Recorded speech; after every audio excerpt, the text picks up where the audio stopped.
morning wherever you're watching around the world, and welcome to the European Cricket Network. It's Vinny Sandu here, Mr. Maximo, and we are doing something very special today. It's our first women's broadcast of 2021. It's the Italian Women's Championship final.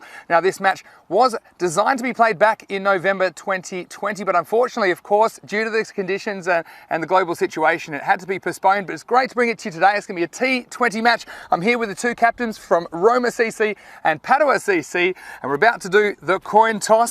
So, Padova captain Kushanara Chaturi, you'll be calling. Head. There's the coin toss. It is a head. And what would you like to do? Yes, I like go back first. Okay, there you go. Well, Kushanara Chaturi, the Padova CC captain, she's elected to bat, and I think that she would like to do that because it could be a little bit difficult to field because there's a little bit of dew at the moment on the ground, and I think batting first is a smart option. Well, Roma CC captain Kumadu Pedrick, she was telling me she would have liked to have batted first because they'd like to bat without pressure, but I think they've got a very strong team and they'll fancy their chances of chasing down whatever Padova do score in their first innings. Now, let's talk a little bit about the conditions. It's a beautiful day in Rome, but it's a little bit windy at the moment. The wind is picking up, but the rain is staying away, and that's what we like to hear. Now, it's currently 14 degrees, expected maximum of 15. And this pitch, well, I love it. It's really, really hard, and it's true.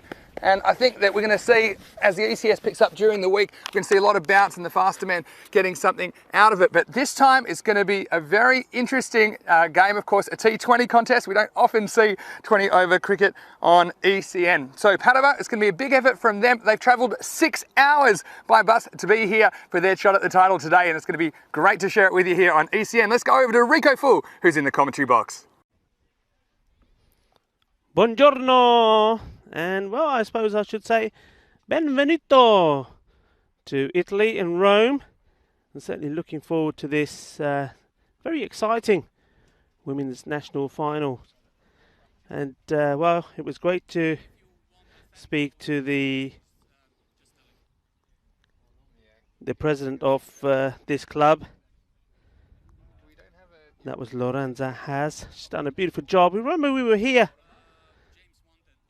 last year for the European Cricket Series. It's the first time that this beautiful ground, lovely setting here in Rome, was used.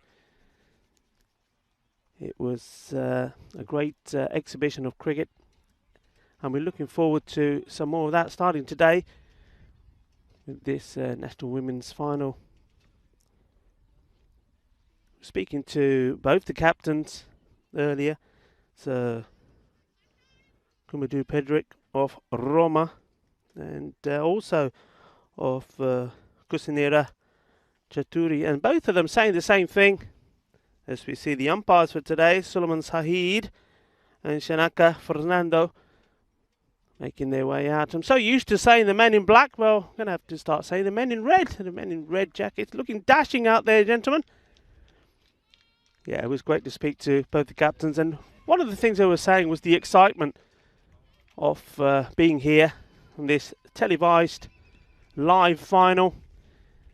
Women's cricket, they told me, as well as Pravath, who is the national coordinator of women's cricket in Italia, was saying that though the cricket scene, certainly in terms of women's cricket, went quiet for a couple of years, last year they bounced back strong.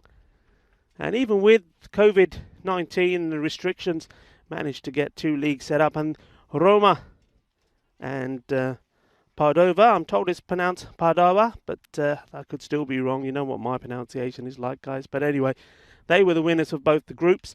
And they are here to play the national final. It was cancelled because of COVID-19. It was scheduled for spring. But they will get their chance, and it's great. And one of the things that Pravath was saying to me, he wants this to be really for all the women who are watching. He wants to put a statement out there to say, look, you know, we're up, we're back, we're running. So any women's cricketers out there that want to start up again, make contact, get in touch with your nearest club. And this is really an exhibition for Italian women's cricket. So well done to Pravath, the coordinator, and also well done to Lorenza Haas, who the club president who's setting up and organising this event. Both these teams have a relatively strong Sri Lankan background. But one of the things they've said is that they haven't played each other. Though some of the players will know each other from when they played and been part of the national team, it's actually the first time they will be playing against each other. And both captains were saying that they would like to have a bat first. But the coin toss went in the favour of Padova, and they will be having a bat. So we're just waiting now for the teams to venture out. And what a moment it is for them. It's been having a chat with a few of the players as well. Very excited. Ready to go out there and make their mark for women's cricket in Italia. So out come the Roma team. And the conditions here, well, I think it will favour, certainly early on perhaps, though that lovely sunshine that we had when the coin toss was in progress has disappeared for a little while, and some cloud has come over. So maybe the ball will possibly move around a little bit, but I remember the pitch from last year. It was very true. It's got very good bounce, and for me it's a very good wicket to bat on. But there will be some early movement, and Roma, I should say, will be looking to get that movement early on. And the batsmen, or batswomen, I should get used to saying here, will be hoping to make full use of this pitch and its conditions. And as the two batters make their way out, we welcome back Mr. Maximo into the hot seat. And before you say a word, I think I know who you're supporting from the dashing pink shirt you're wearing, because it's very similar to the pink of the batting team. Well, it wasn't intentional. I thought it was appropriate. But what I can tell you is that this Padova team, they have travelled 6 hours this morning to be here. And I think about when I used to play, if we had to go anywhere more than 45 minutes away, I used to have a big issue about it and complain. 6 hours, so I can't even imagine what time they would have gotten up. Been 3 or 4 o'clock in the morning. You know, that's an amazing journey. Yeah. Amazing journey. So credit to them for that. And but, yeah, go on. No, I was just going to say, you're talking about travelling distances. Well, I've heard that our camera crew had a bit of a journey themselves. Yeah, tell me more about that. I think, obviously, we left the beautiful city of Barcelona several hours ago, and so did they, but where we had the luxury of getting a flight because of their equipment and everything they need to bring with them. 17 hours. That's a long old journey, eh? 17 hours. Richard, you're the man. Yeah, good on you, Richards. We love you, and we love everyone that's helping us bring this cricket to you today on the European Cricket Network. And it's great that you can watch it on our YouTube channel, ECN European Cricket Network, no matter where you are watching around the world. And we've got the two openers out there for Padova. We've got Rashini Sadunika and Talini Rapika, the two opening batters for the Padova team. They're the away team. They won the toss, elected to bat first. I think it was a good decision. And, of course, yep, as always, I said the rain looks like it's staying away. As soon as I walked off the ground, there was a bit of rain, but it's just going to complicate things a little bit further for the fielding team. I think it'll make it difficult to hold the catches, and well, perhaps it might just skid on nicely to the batters this morning. I guess we're only one way to find out. We know that, like you said, Rico, it's probably a pretty bouncy pitch here in Rome. And hello to everyone who's watching on YouTube. Why don't you join the chat, because it is wonderful to get your interaction, and also gives us a chance to look ahead what's coming up on ECN shortly. Almost ready for the first ball of the final. The first one, well, outside off stump. Yeah, about to get through for one. And on the umpire signal, it'll be a bye to start things off. So let us know where you're watching from, wherever you're watching around the world. It's always fantastic to have your company. I'm sure we'll get some good chats and in action as we go through the day's play here. 20 over game.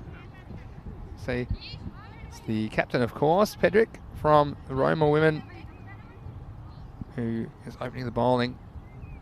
And I think she's a key player. I'll probably see her opening the batting as well. So that one a bit too quick for everyone. And first run on the board. Yeah, nice start. I think nice rhythm. Good bit of pace there as well. And the first one just being a little bit too quick. I'm just wondering if it was also the positioning from the wicket keeper there that outfoxed us slightly. But anyway, the captain, Federica, just moving the field around slightly before comes in to bowl this second ball. That's right-hander on strike this time. This one, I think, was going down the leg side. Again, well bowled. Good length on this wicket. I think with this little bit of moisture, it might just get on a little bit early, like I said.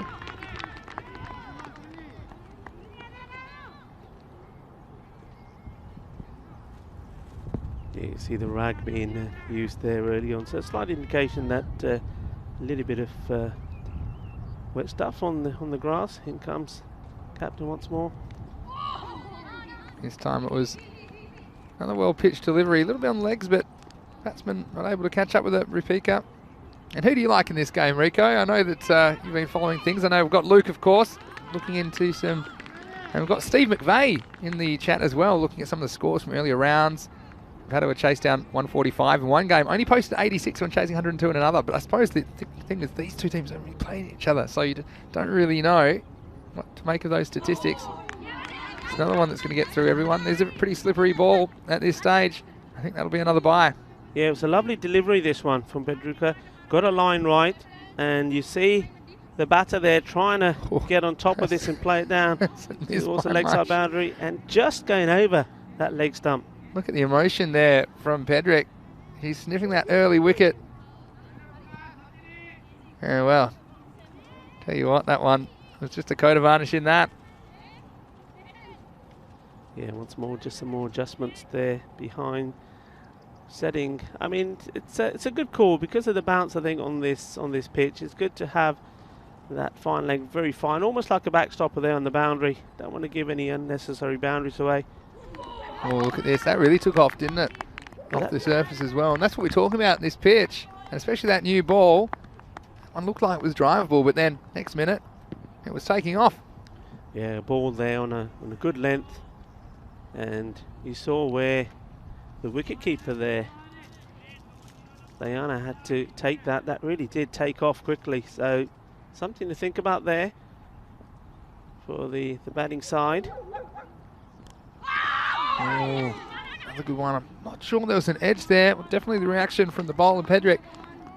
Wondered whether she thought there was a little tickle on this. Let's have a look at this on the replay. But again, it's good length. It's a difficult ball to negotiate because it's there. I think there was a little edge there. I think it's been put down. And so, wow, Samara Singh, the keeper, not able to negotiate it. It was a difficult take. It was getting up, it was climbing on her. And in the end, well, just 2 byes off the over. After the first over, it's 2 for no loss. Yeah, unfortunate, the captain there. Pedrica found the edge. A little bit of late movement away. Good bit of swing. And the wicketkeeper once more is the bounce. I think you just have to get used to the bounce of this pitch. That one taking off. And she's unable to hold on to it. Almost did power it to the slip. But that's the end of the over. Another thing which is can be a bit unusual for ECN is we're going to have bowling from both ends. That will be behind the action now as we see the second over commencing. And to me it looks like Tashani Aralia to bowl in the second over. I think we'll see her opening the batting as well a bit later on today. Yeah, don't forget, drop a comment or a question in the YouTube chat. We'd certainly love to answer any questions or address any comments you've got. Perhaps you're wondering what's coming up on ECN. Just let us know how your weekend's going. But it is going to be Aralia to bowl second over, of course. 6 over power play in a T20. Left arm. This one's pulled away. It's not going to go far enough to get a single. It's Rapika on strike. And yeah, they've already seen some bounce in this pitch, and I suppose just with the new ball, and I suppose some of these players generally a little bit shorter than their male counterparts, extra bounce can be difficult to negotiate. Here's Aralia again. This one, just a missed-time pull shot, and again, no run. It's well bowled. I think the line seems to be more wicket to wicket from Tishani Aralia. You see that she's pitching the ball up pretty well, not giving the batswoman any width at all. It's right in the right area. It's a good line and length at the moment. This one down leg side, it's going to be called a wide, and the first wide of this contest, and I think it'll be a key for both these teams, especially because obviously difficult to get a lot of cricket in at the moment. To keep the extras down in this 20 overs could have a big bearing on the final result. Yeah, the batters here just have to have a look at the field. It's fairly open. There are opportunities to get the ball away. Set singles. That's good contact. That's well played. And we'll see the first one off the bat. Yeah, in the second over. And well done to Rapika, getting off the mark with a nice pull shot. And a lot of people thinking Roma are likely to be the favourites for this. I'd probably agree with that. I just think the manner of their performances up to this date. The Padova developing team, a lot of young players. Really a couple of young players on both teams, but Padova still finding their way. But this will be a good challenge, and they've won the toss and they've got the right to bat first here in the final of the Italian Women's Championship. This next one was going to be a little too wide, and that will be called by the umpire. But Rico, yeah, we've spent a little bit of time in Rome over the last few, I wouldn't say days, hours, I suppose. Not quite 24 hours, but yeah, it's obviously challenging time in Italy, and heading for another set of restrictions starting tomorrow. And, well, it's just nice that we can get this game in, and obviously plenty of protocols around this, as all of the matches that we bring to you around Europe at the moment. This is a good ball and good line outside the off stump. But I was able to go and get a look at a few of the sites, the Colosseum and the Vatican. Knocked on the door, Pope wasn't home. Someone told me he was in Iraq. Yeah, now this is your first time in Italy, isn't it? It is. So it is my it's first a good time. job that you made and took the opportunity to go and have a look round. You see the ball coming in here now. Once again, concentrating on that off, and the batter's got to be careful there, Rashini, because the wicketkeeper is standing right up here, and just look at that. It gives you an indication that she's pretty far out. So, and I think the wicketkeeper's seen that here now. Yeah, keeping an eye on it. Singer. So pretty soon, I think she's going to have a shot at those stumps. Here's the next ball. That's another one. Well, that camera angle doesn't really give it justice. It's probably around 3 metres behind the batter, and that's why it's going to be a difficult one to make the stumping on. But regardless, that is the end of the over, and after 2, the score is 5 for no loss. Yeah, just struggling at the moment to get bat onto ball.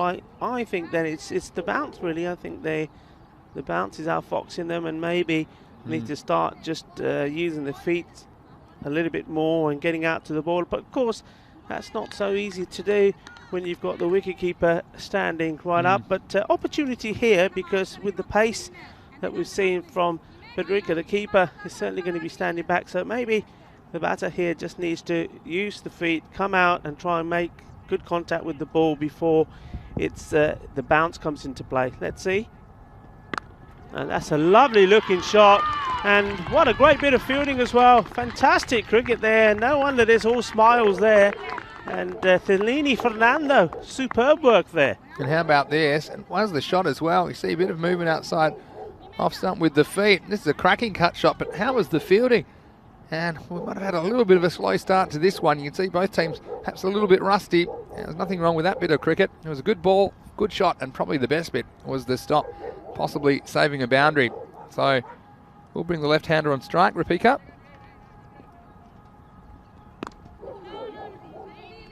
And I think these games.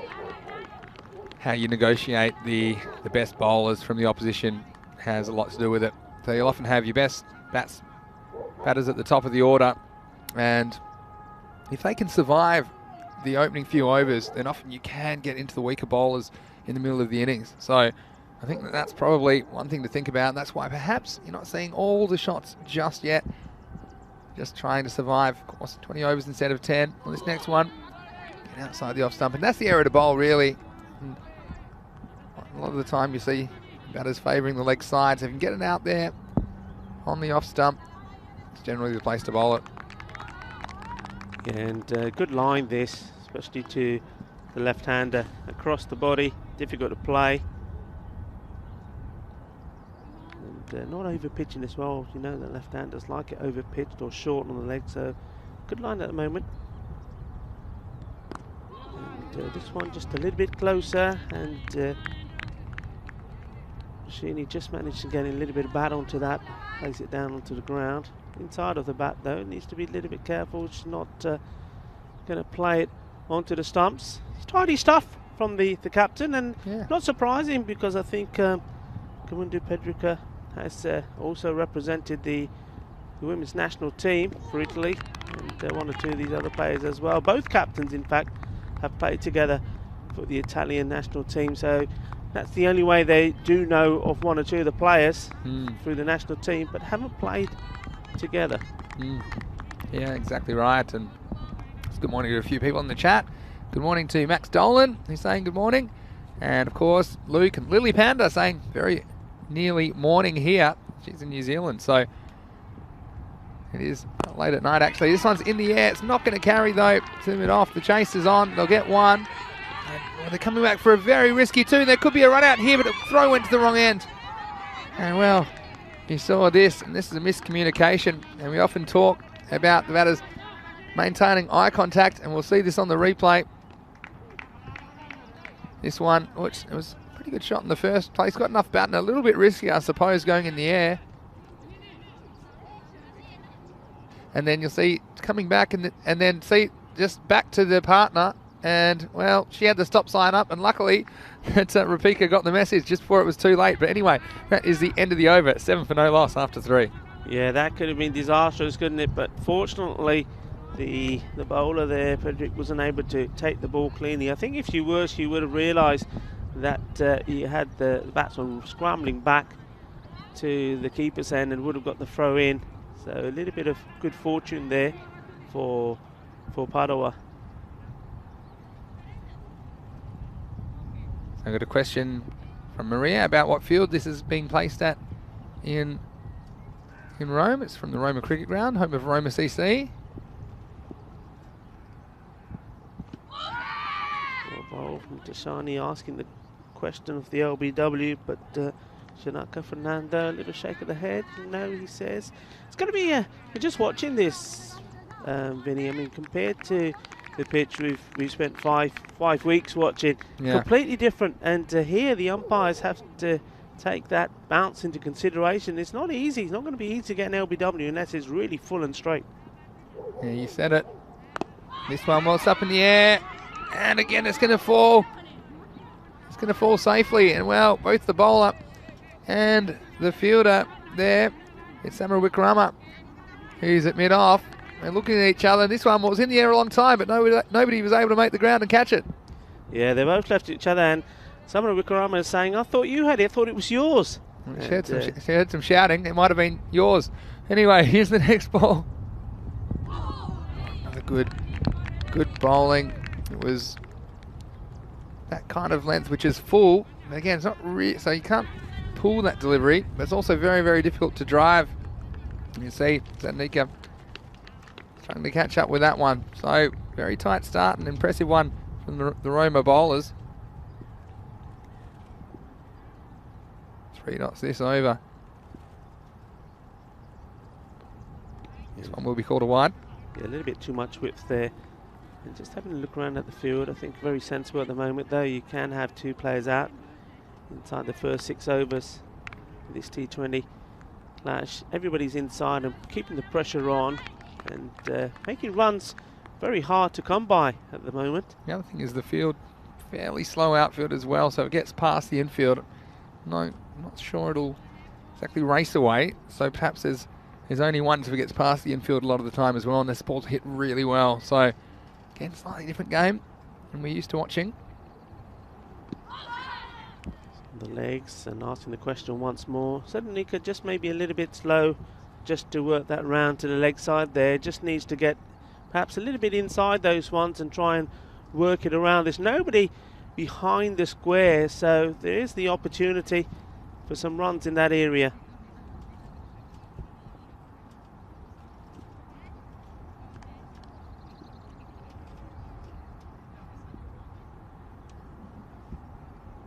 Next one, and this is again, it's that line, isn't it? The line is so important to get it right, and so that will be, well, not quite the end of the over, still one ball left. Yeah, the two batters having a chat there. I think that's good because you need to do that. I think maybe Thelini there just saying, look, those balls there, just try and play it outside the off-start, try and cut, because if you do play it the way that you are, the chances are with the bounce and the ball, it's just going to go straight up in the air. Try and get on top of the ball and playing out to the offside. But this one will help. It's down the leg side, so that's going to be another run. Went for the fuller ball there, I think, going maybe attempted Yorker.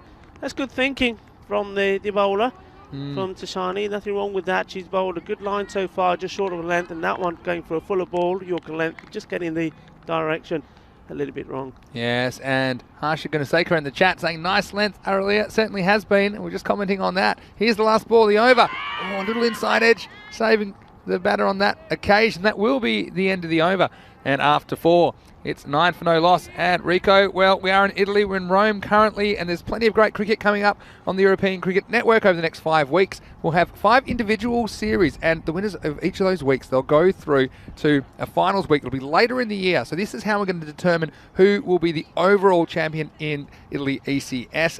And it's starting Monday, 7:30 a.m. GMT, which is 8:30 in Central Europe. It's 1 p.m. in India, and we look forward to all those locations. Of course, starting in Rome this week, we've got 5 teams, don't we? And also all the previews of the teams, and of course we'll have a daily preview article all the time at europeancricket.com. So get over it now, get over there and have a look. And don't forget to follow us on social media at European Cricket for all the latest about what's happening in the world of European cricket. Looks like we've got a bowling change. Yeah, it looks as though we're going to have Dishani Samrikarma coming on to bowl. She was almost involved in taking the first wicket with the catch, just a little bit of not such good communication with the bowler in that case. Well, it's going to come on to have a bowl and see if she can get this breakthrough for her team. It's a good little spell from Pedrick, but saving up the rest of her overs.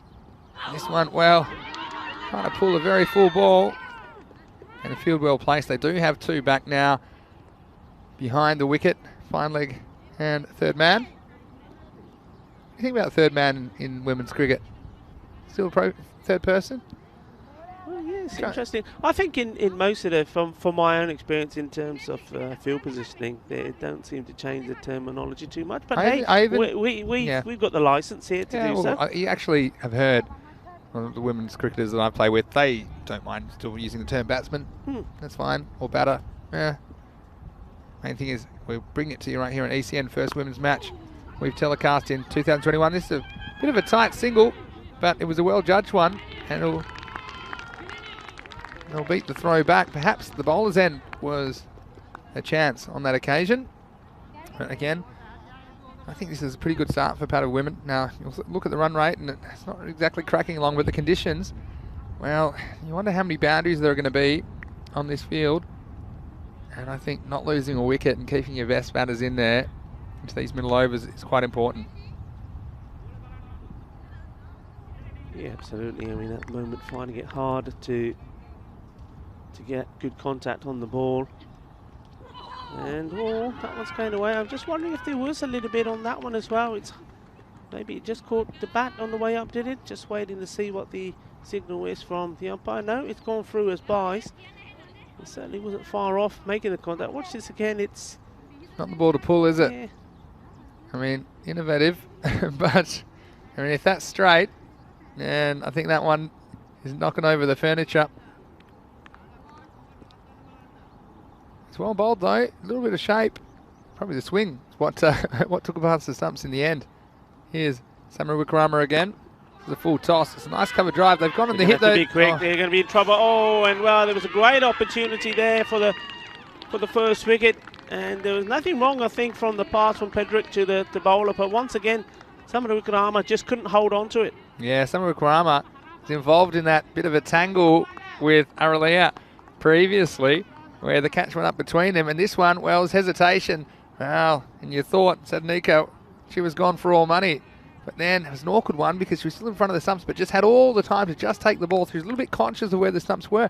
Didn't have to worry about it. She had plenty of time. Anyway, she had the chance to answer with the ball. In she comes this time. Again, it's well bowled. Look, a lot of the length has been very good. I think there probably just haven't been enough balls that are attacking the stumps. Yeah. And it's well bowled, but I think you can clearly see these batsmen, if you can get it online, you're a big chance. Yeah, Dishani again, just attacking the off stump. The thing is, though, I mean, okay, though the wickets aren't falling, but the run rate is very low. This one's gone up in the air. Somebody's got to put a call to it, and once more, well, it's fallen in between the bowler again, Dishani, Samaru Wickrama, and the captain, Pedrick. Well, it just seems to be avoiding the hands of the fielders at the moment. Yeah, and this, well, she can't keep her out of the action, can you? Samaru Wickrama, this one, well, again, it was a tantalising one. She was back.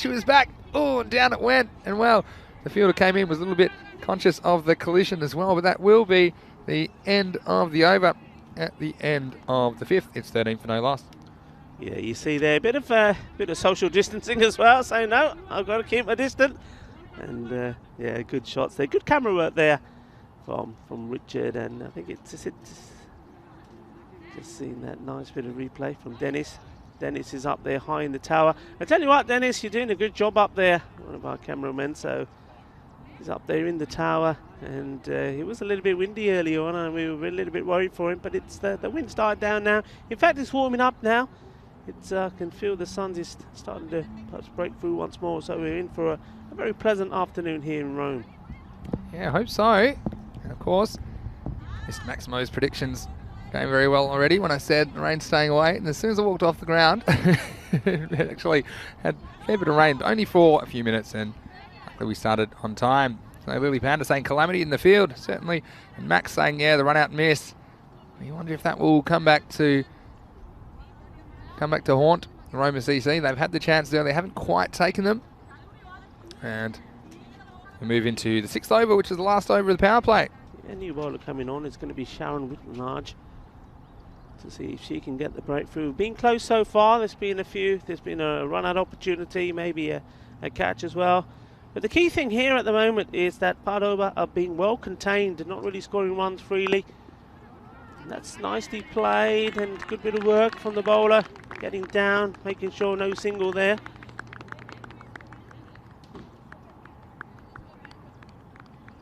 So now we can have another situation where the ball was hit towards the bowler, and it was quite an interesting effort to stop it, but it was effective in the end. That's a good bit of contact, and this time good running. There was no hesitation there at all. And that's what these two have to do. And oh, this could be interesting. They've also gone for the overthrow, and once more, well run. That's good. Good communication finally from both of the batters there. Ran the first one very quickly, made good contact, and then in the end, seeing that the throw was thrown over the bowler, took the opportunity to take the overthrow. So yeah, how's the arm though? Very powerful, but then, well, there's a lot of hesitation in the end. They took it straight away. They'll probably make it easily. It was the hesitation that almost cost them, but 2 runs will be the result in the end.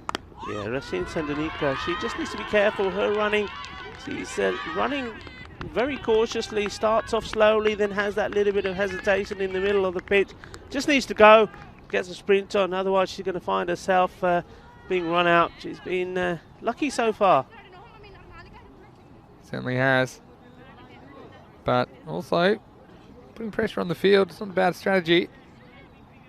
But I suppose you're gambling with your wicket if you're taking too many of these. And like my old coach said, works every time but one. But with the Nagi, liked her bowling so far this over. It's Run will be cut off, and I think that's good field positioning about that depth, where if you can creep in and still cut off that one, you're a lot closer to the stumps to make the throw, and that's what makes the single difficult. And you're probably going to see a lot of balls hitting that mid-wicket direction today. Yeah, and that's the bowler there just making a change here, getting another fielder coming out into that area. Has taken the slip away, and that just means that any little tickle or little edge on the bat here is going into a vacant position, so there are runs now there. Yeah, that's probably the area I'd be targeting. Behind point, it's a big gap if it's on the off stump, but this one's not on the off stump, it's on the leg stump, it's in the air and it's taken. And what a very good catch that is. And this was the one to hit, but it was hit straight at the fielder. He held on for a wonderful catch. And yes, the first wicket goes down for Padova. Yeah, great work. That was lovely. Great catching there. And yeah, that's all about getting the field positioning right. And what a moment for the fielder, taking a very good catch. And also, of course, for the bowler, Sharon Wittenage. So in this match that has been streamed live around the globe, and a great moment for the bowler to take the first wicket in this final, National Women's Final here in Italy. Yeah, it looks like Nadishani Ratnatalaki, who's the 12th man who's on the field. But I tell you what an excellent catch that was. It was hit fairly well, using all the pace of the ball. And really, if it had gone a couple of metres either side, you would have thought it would have run away for runs. But instead, a very good catch, and that could be the moment which sparks things off for Roma, because they've had a few opportunities. That's the first one they've taken.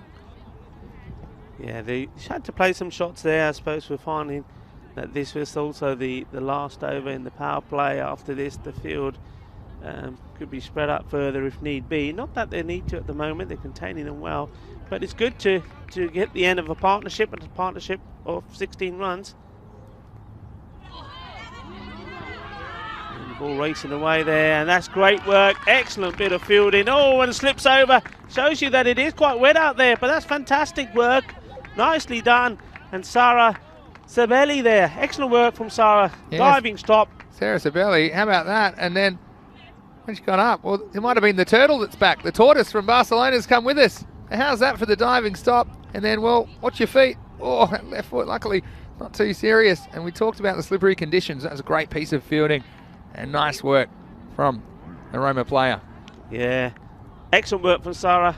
Brilliant. And I like the dedication and the passion there. Was going to make sure that there was going to be no extra runs there. Superb stuff. And that's the end of the over. So 6 overs gone. You see the umpire there, Suleiman Sahid, signalling the end of the power play. Yeah, 17 for 1 score. So that's the big wicket. And you're going to have the start of the 7th over. Estrella Sajivani is the number 3 on strike. A bit of confusion here. They've got all the time in the world. Oh, and a nice bit of fielding by the bowler as well. And this time makes up for it, doesn't it? Samar Wickrama. The throw came in from the side. It was just very slow, the start of the run from Estrella Sajivani. It was a nice shot, but a nice pickup as well. And let's have a look at this on the replay. And it was all about how quickly the batsman could get through. And look at the throw from Batagoda. And, wow, just a little bit short. And the hesitation costs you in those run-outs, don't they? Good cricket. And I like that appeal there. This time, everything going well. But, yeah, it was all about the pickup. Batagoda, lovely pickup, good throw. And this time round, finally, the bowler getting the ball and getting the player out. So, well, unfortunate way to end for Sajivani.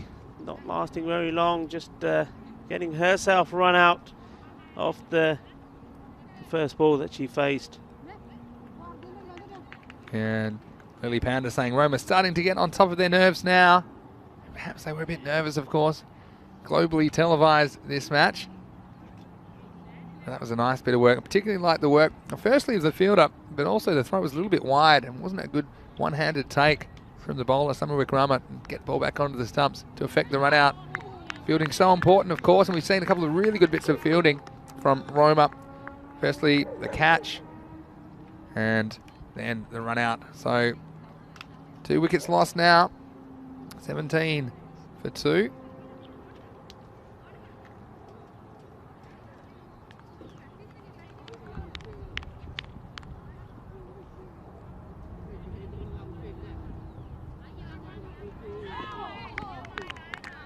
Annie Serena is the new batter at the non-striker's end, waiting patiently to get the opportunity. And at the moment, it's just Rashina Sandunika struggling a little bit. I'm just wondering whether she perhaps just need to move a guard outside a little bit more forward, so she's able to meet the ball before that bounce comes into play. But been excellent bowling from Dishani. Yeah. Summer Wickrama bowled a very, very good line. That's well pitched up, and she had to make contact there. That's well bowled, and a nice shot, the ball racing away.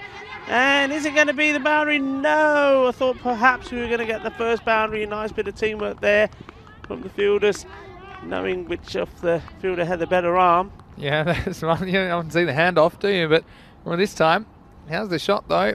Again, cross batting, a little bit risky, but the full toss makes it a little bit easier, and that was a nice bit of batting. Not quite making the ropes, but still 2 valuable runs. I think something on the board here, like, talk about the kind of scores we think might be competitive in a second. Oh, on the front foot this time, bit of an appeal, but it's a good decision from the umpire, especially with the amount of bounce on this wicket. But yeah, what sort of a score do you think would be more or less a score that Padova would be happy with? I'm of the view, if you can put 70 or 80 on the board in a match like this, under pressure, of course, the final, the pressure. This is a beautiful drive down the ground, this time by Sadanika. She's starting to find her straps, although a little bit edgy early, a couple of drives, and nice cricket shots, and that will end the over at the end of 7. It's 20 for 2. Yeah, some nice shots there finally. So I think Rashin Sadanika is getting into the groove. Yeah, and we'll be getting into the groove, won't we, before too long, because the European Cricket League is just around the corner now, just about 2.5 months away.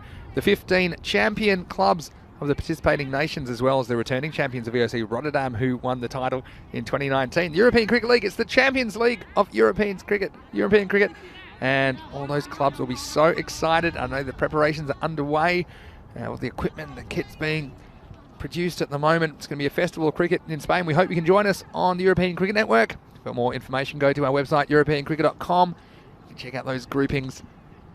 Of course, 3 groups of 5, and then the finals week. So 4 weeks of excellent cricket coming your way before too long in the ECL. So plenty to look forward to. And now we're looking forward to the 8th over, and it is going to be Sharon Witanagi to bowl. Around the wicket to the left-hander. This one, yeah, it's just going to be a wide. See those indication lines? That one was just a little bit outside. They've been pretty good, though, with their discipline with the ball, Roma. Not too many extras. I think I'd love to see a few more balls hitting the stumps and test out these batters, especially because we've seen Sadnika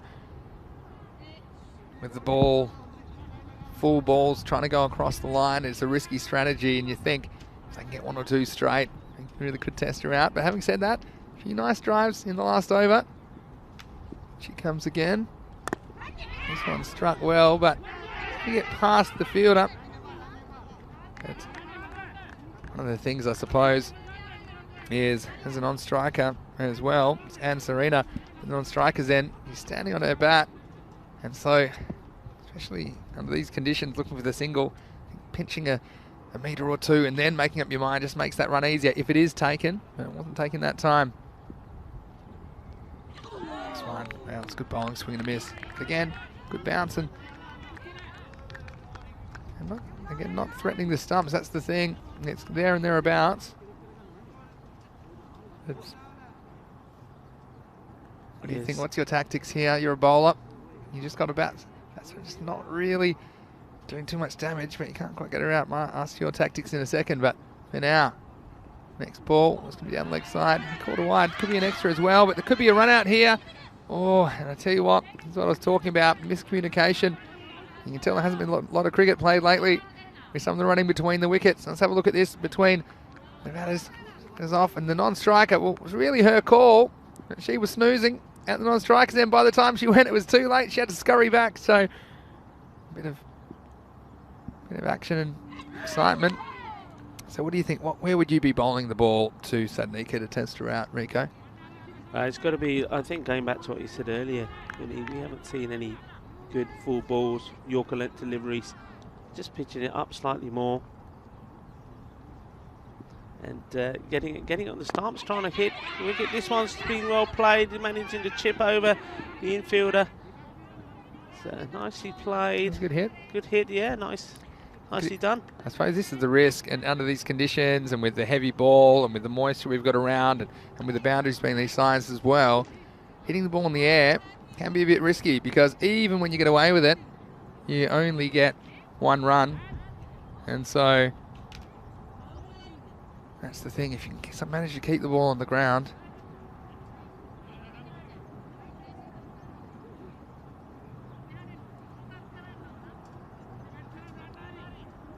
Well, we can see a third wicket before too long. Can these two build a partnership? Oh, there's a little bit of a snick there again. Good running and a bit of fielding once more. And Nirasha has already been involved in the match, has taken a catch and has been kept on her toes in that area. Seems to be a lot of action in the field, sort of directly behind the wicketkeeper. That's where a lot of the runs have come. Yeah, it's a hot spot. Well, last ball of the over, I've got to close it out here. It's a beautiful cover drive. Again, very good piece of fielding.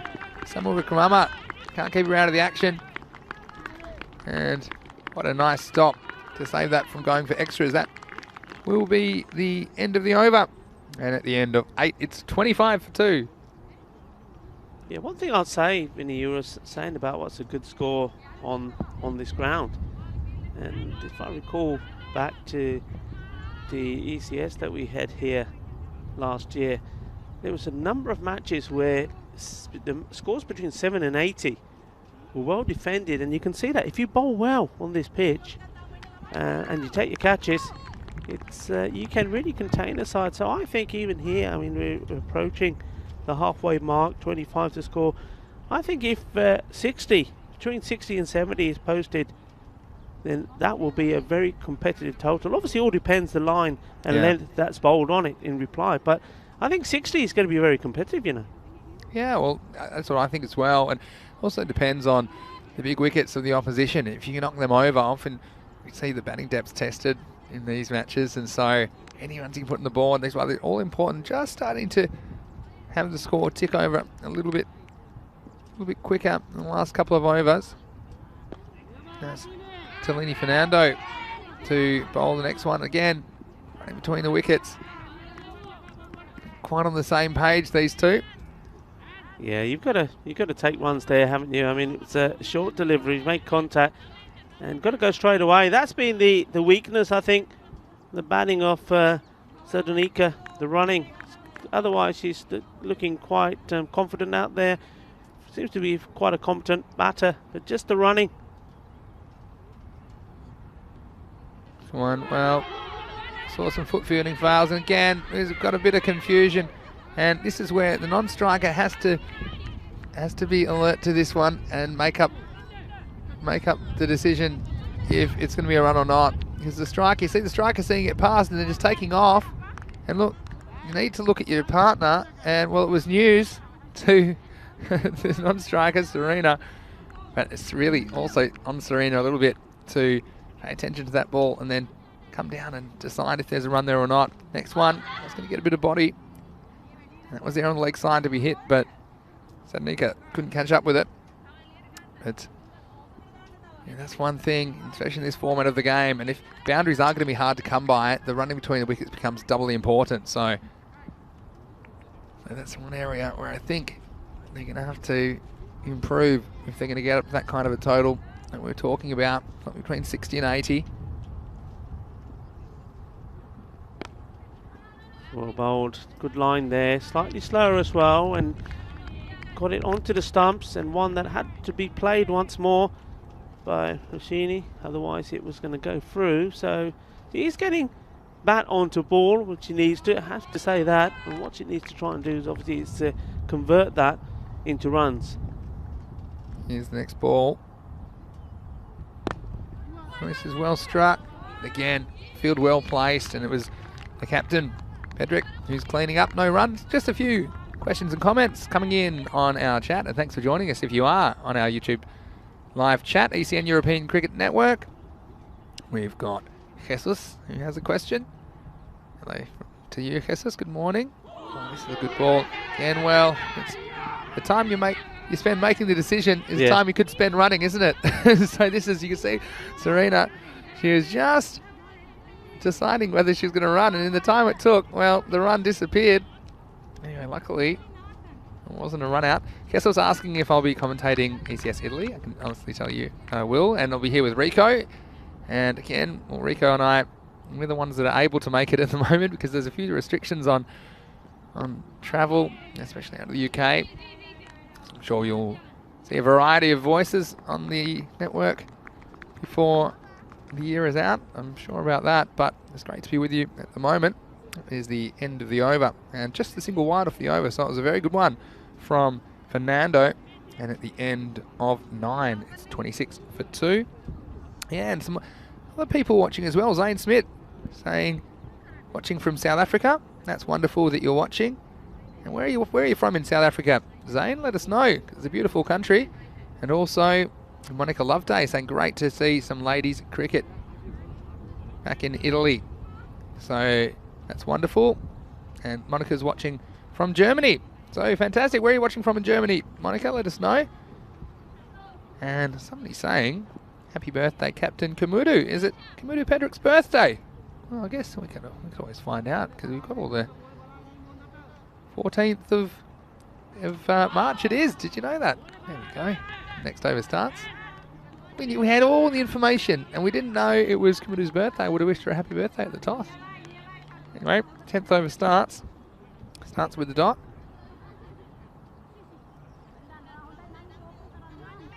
This is Nimesha Asuramanagi to bowl.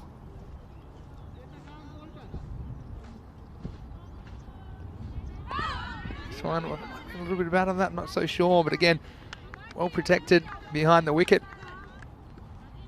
And yeah, it's fantastic. We've got lots of people. Monica Loveday's watching from Cologne. That's wonderful. Hello, John Watt as well.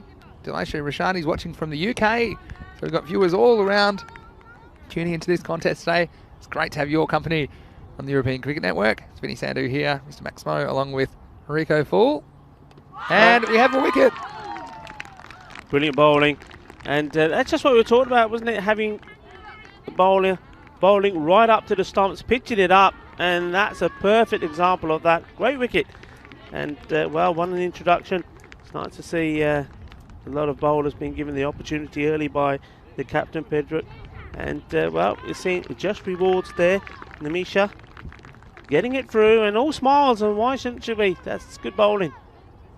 Yeah, it was a nice bit of bowling. Watch this one. It's all about accuracy as well in this format of the game. And this one, well, it was perfect line. It was perfect length. And, well, that's going to trouble any batter. And nice bit of bowling. The third wicket goes down to Suramanagi with the breakthrough. It's the end of Anne Serena. And the score in the 10th over is 26 for 3. Yeah, good bit of bowling. Just getting the ball right up there. That's hitting, crashing into the off stump. And that's what you want, because one thing that you've noticed with all the batters so far is the main shot they're trying to play is they're trying to take the ball and play it down on the leg side. Very few have tried to play on the offside, haven't really got the feet into play. Obviously, that's a lot of that is about not being able to practice and coming into this match with very, very little match practice at all because of the restrictions involved. So you're going to see that, and it's down then to the bowlers to really exploit that, and so far done that very well here. Great bit of bowling. Certainly was. Well, it's the captain who's come to the wicket for Padova. First one, well, full, and well, I think it was just going down the leg side, but yeah, the captain, Campionato Chituri, she's the one who won the toss and elected to bat first. She's coming at number 5 and national team experience, as we mentioned earlier. Let's see if she can guide a team to a competitive kind of a total. A tricky little couple of balls to face here from Asura Managi. Beaten outside the off stump. So it's been a very good over from Asura Managi, and I've been impressed on the whole from the Roma CC bowlers. Really not giving too many loose deliveries away. And when compounded with some good fielding, that's the reason that we are quite at the 30 mark, in the halfway stage of the innings. Kusinara, well, played that well. Got his feet into play, and cuatro! Well, there we have it, the first boundary. And what a lovely shot from the captain coming out, and good use of the feet here. Got into position well and gave that a nice old club, and there it goes. So, cuatro punti. Nice shot. There it is, our first Italian boundary for the year. And what took the captain to do it, Chituri? And I said we weren't quite at the 30 mark. Well, guess what? Now we are at the end of 10 overs. The score is 30 for 3.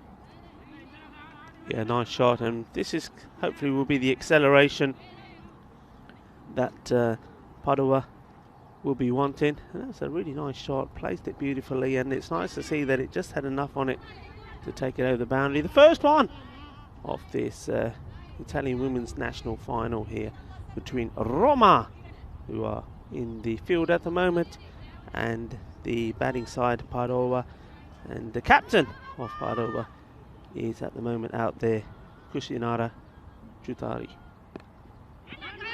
This is good running, and this is the experience of the captain. Well, apart from losing the bat, and don't worry, that isn't out because it was in the field of running. We're just checking about that. I was going to say it was very good running from the captain, Chituri, who's come out because she was backing up, but watch out. The bat beat the batter to the stumps. Tell you what, this is the ECN, let's not forget. We will see a few things that you don't expect. That was definitely one of them, Rico. I tell you what, it would have been interesting if the umpires would have considered that it could have been out, could have been run out. It quite easily could have said that was obstructing the fielder and given it out, you know. But of course, if it's willful. I think it was purely accidental, not trying to put the wicketkeeper off at all, I'm sure. That's it. I think that's you say, as long as you disguise it. I've never really thought of that.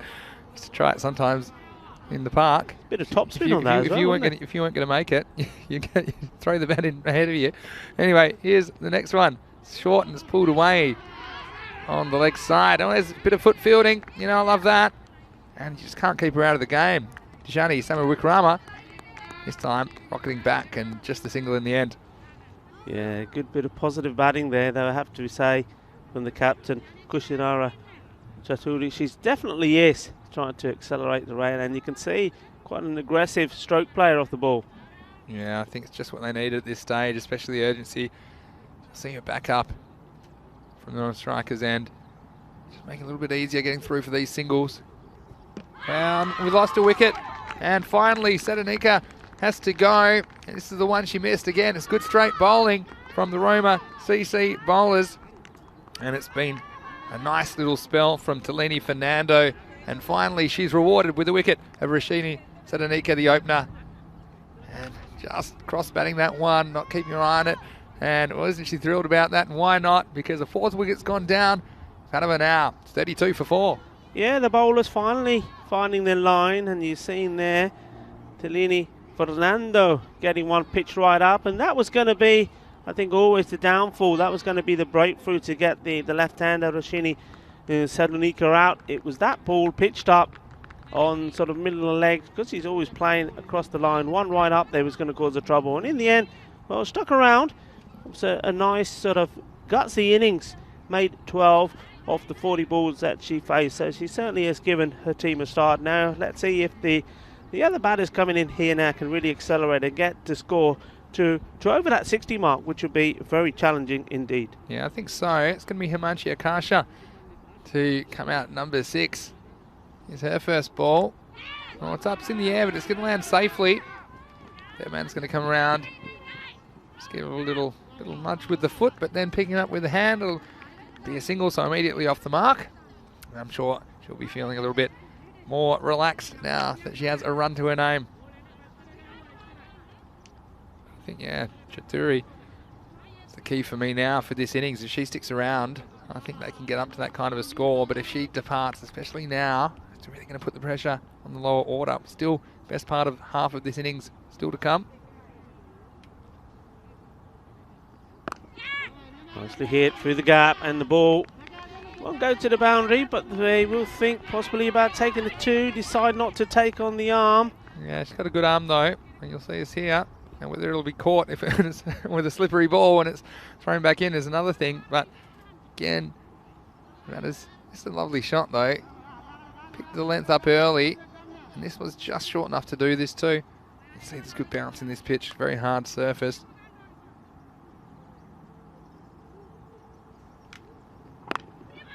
Again, well, going on the hit, and we could have close. Going to be in trouble here. Going to be out, and well, that's not the way. You have to. You run out your captain. She's looked good, looked strong. In the end, not good calling at all, and it just got to be a simple yes or no. Wasn't her call. You have to say it has to be the call of the striker. Yeah, and this is the issue here. And they just went on the same page. It was a non-striker that went, and then they're both looking at the ball, and then, oh no, what's going on? Well, we need 2 handles on that bat because the one isn't doing it, and that's tragedy for the captain, Kusanara Chaturi. She's run out, but again, you have to say the chance was there. They really could have gone either end. And it was probably the more difficult end to get Chaturi, but it was well executed by Roma, and 5th wicket going down. Yeah, good work, and the wicket going just when you don't want it, really. That was the end of the over as well, so it's all going badly wrong here. So 34, the score, wickets are falling. 5 out now, and with the captain gone, and she certainly was looking to accelerate the run rate. Bad bit of confusion, and the calling. I think that's one thing that whenever they're able to get back out there and start practicing and playing again, it's the calling that Padova Women's Cricket Club need to try and work on. That's been their downfall here, really, the lack of communication. All right, here we are again. This is well bowled, testing outside the off stump, and at this stage, it's all Roma after a fairly conservative but effective start by the Padova women. It's been Roma coming back into the game on the back of some good bowling and fielding. Here's the Suramanagi again. This is more watchful from the new batsman, Sveta Diwanjali. Nice defensive shot on that occasion. You can take a couple of balls to get in, can't you, Rico, at this stage? Still plenty of deliveries remaining. Yeah, absolutely. I mean, they've still got, you've only just gone past the halfway stage. There's wickets in hand, but not too many, and that's the interesting thing. I mean, halfway stage, halfway, wickets being taken, so we do need definitely a little bit of a partnership here, and I think a good bit of calling and understanding between both of these pairs now here, Ashara and Chaturi. Chaturi's gone, Serena can certainly get a nice score up. They will have a target, I'm sure, they want to reach to in mind. That's a beautiful delivery, and well taken as well by the wicketkeeper. That's good work from Samara Singh. Did good, kept eye on the ball. Watch this again. Yeah, look at this. Went from good work. And the extra bounce doing the batsman, but it was a good bit of keeping. Right, this is a game-changing spell from Suramanagi, and she comes again. Well, leg side. And I've seen a fair bit of the tiki-taka this morning, and just wonder if there's someone down the order that's just going to have their moment. As, of course, we're globally televised today on the European Cricket Network. Perhaps someone's going to bring the boom-boom down the order and finish this game with a bang. You never know. And at the moment, this Diwanjali just taking a couple of balls to get her eye in. Yeah, she's playing quite cautiously. Gets the wide ball there, but even a couple of balls that are right up to her, she's quite happy for now just to play them down, get bat onto ball. And I think that's quite sensible, the concept of the game so far, with the number of wickets that have gone. There's no harm in just playing yourself in. Just if it takes a few balls, that's fine. But of course, the important thing is that she then does need to start to score runs, rotating strike. You see there again, once more, good ball right up there, and quite happy just to respect it, play it back down. So that's the end of the over, and the score staying on 34. So just a one run from there. So one run from the over, and 5 wickets down at the end of the 12th. That's right. And so 35 to score. And look, just a quick shout out. A few people are in the chat, and it's great that we've got you participating. So why don't you drop into our chat room, ECN European Cricket Network. And Stephen McVeigh saying, not too much swing, just good line and length. I think that's true as well. And we've got Deshani of Rome, one of the best. And certainly, I think that's been shown to be true so far in this match. And we've got people watching from Poland, from Bangalore as well. So that's what we're going to miss, but they're not going to get a run there in the end. But we've got people. We've got Joe Foster there. Do I hear Rico commentating with Vinny again? Yes, Joe. You can believe that Rico is here by my side. I packed him in my suitcase, and he's here. And yeah, we're actually now pretty much handcuffed together. We're everywhere together, don't we? Although you didn't come into the city with me yesterday. You wanted to have a little rest. Is everything okay? You just wanted a little rest? Doing your homework on this one. Here's the next ball. Oh, this was well bowled. You see again the bounce. That was very straight, and that bounce on this pitch, I think it's going to be interesting as we see the Campionato European Cricket Series starting tomorrow. That one, see, getting up above the pad, and it wasn't that short at all. So nice bit of bowling by Fernando. It's nicely played. That's a nice looking shot. We'll take the single, and that's better, isn't it? You're running. It's a good call, and you're running quick. You're not ball watching. You're not no hesitation there. That's what they've got to do from here on in. Yeah, I think so. And you just got to find a way to keep the score ticking at this stage. And well, we'll see what Divyanjali can do about it. And she's been fairly solid in defence so far, but needs to find a way to score. Otherwise, these overs, they're going to tick past very quickly. Fernando. Yeah, it's a good defensive shot. That's all. I think she's got a very good eye, and she's got good hand-eye coordination. Probably the next step would be just wait on the ball a little more, push it into the gap, perhaps behind point, because that's where they're bowling, and they're bowling well, but that's the way to get off strike. Okay, you need to find a way to get off strike now and get your partner down the other end. Both these batters need to do that at this stage of the innings. Yeah, Divyanjali there. Once more for me, she's showing that she's quite a correct player. I like the way that she's actually moving into the balls, moving the feet as well, keeping the head perfectly still. Question is whether she's just getting herself set in, or whether she does or doesn't have the shots to go with this. So certainly defensively very strong, very correct. This one, you can see also you don't want to get bowled out, and that's also on their mind as well. I think the Padova women. But that's the end of the over. Yeah, just a single off that one. Our score after 13 overs. It is 36 for 5. Yeah, so 7 to go. And score on 36. We said that 60 would certainly be a good competitive score. You see both of the batters there now having a conversation. So him and Ishii will probably be saying, okay, Sweta, I know that you're just playing yourself in, but let's try and change some of those dots into singles. Let's try and rotate the strike as well, because otherwise we're going to leave far too much to do in the last few overs.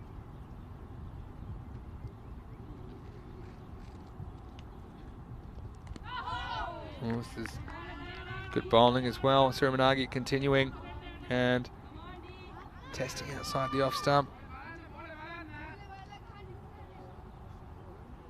What do you think in the chat? A lot of fantastic comments and feedback in the chat. As usual, we always appreciate you viewing on the European Cricket Network. This next one was pushed away.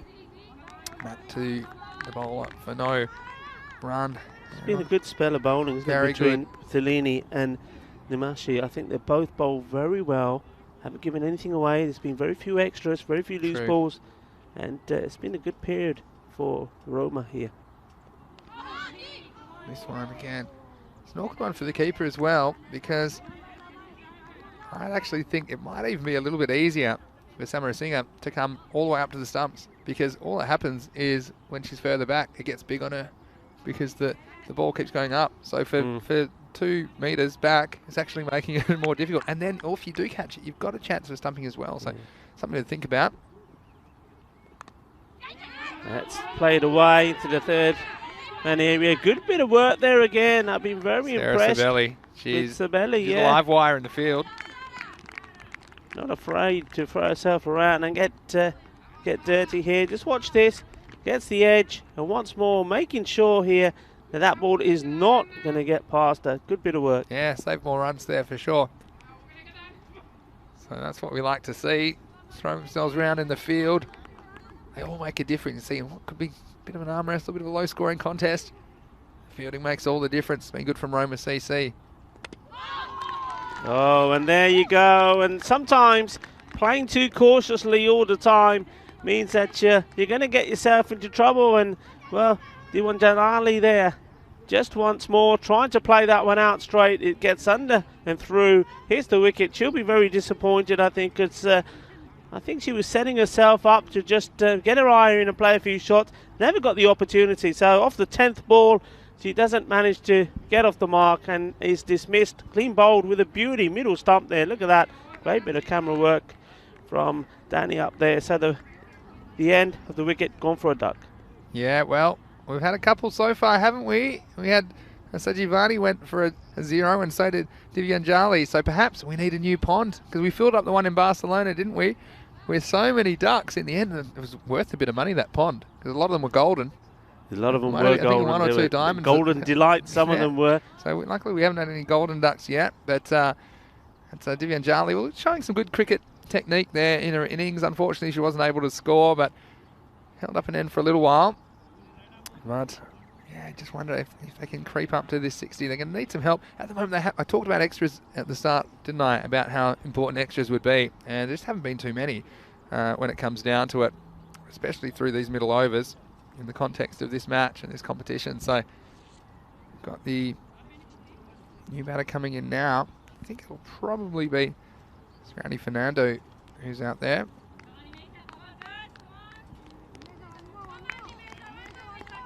So Fernando comes in at a tricky time. Hasn't got a great deal of time to play herself in. She would also know she's got to play a few shots. She needs.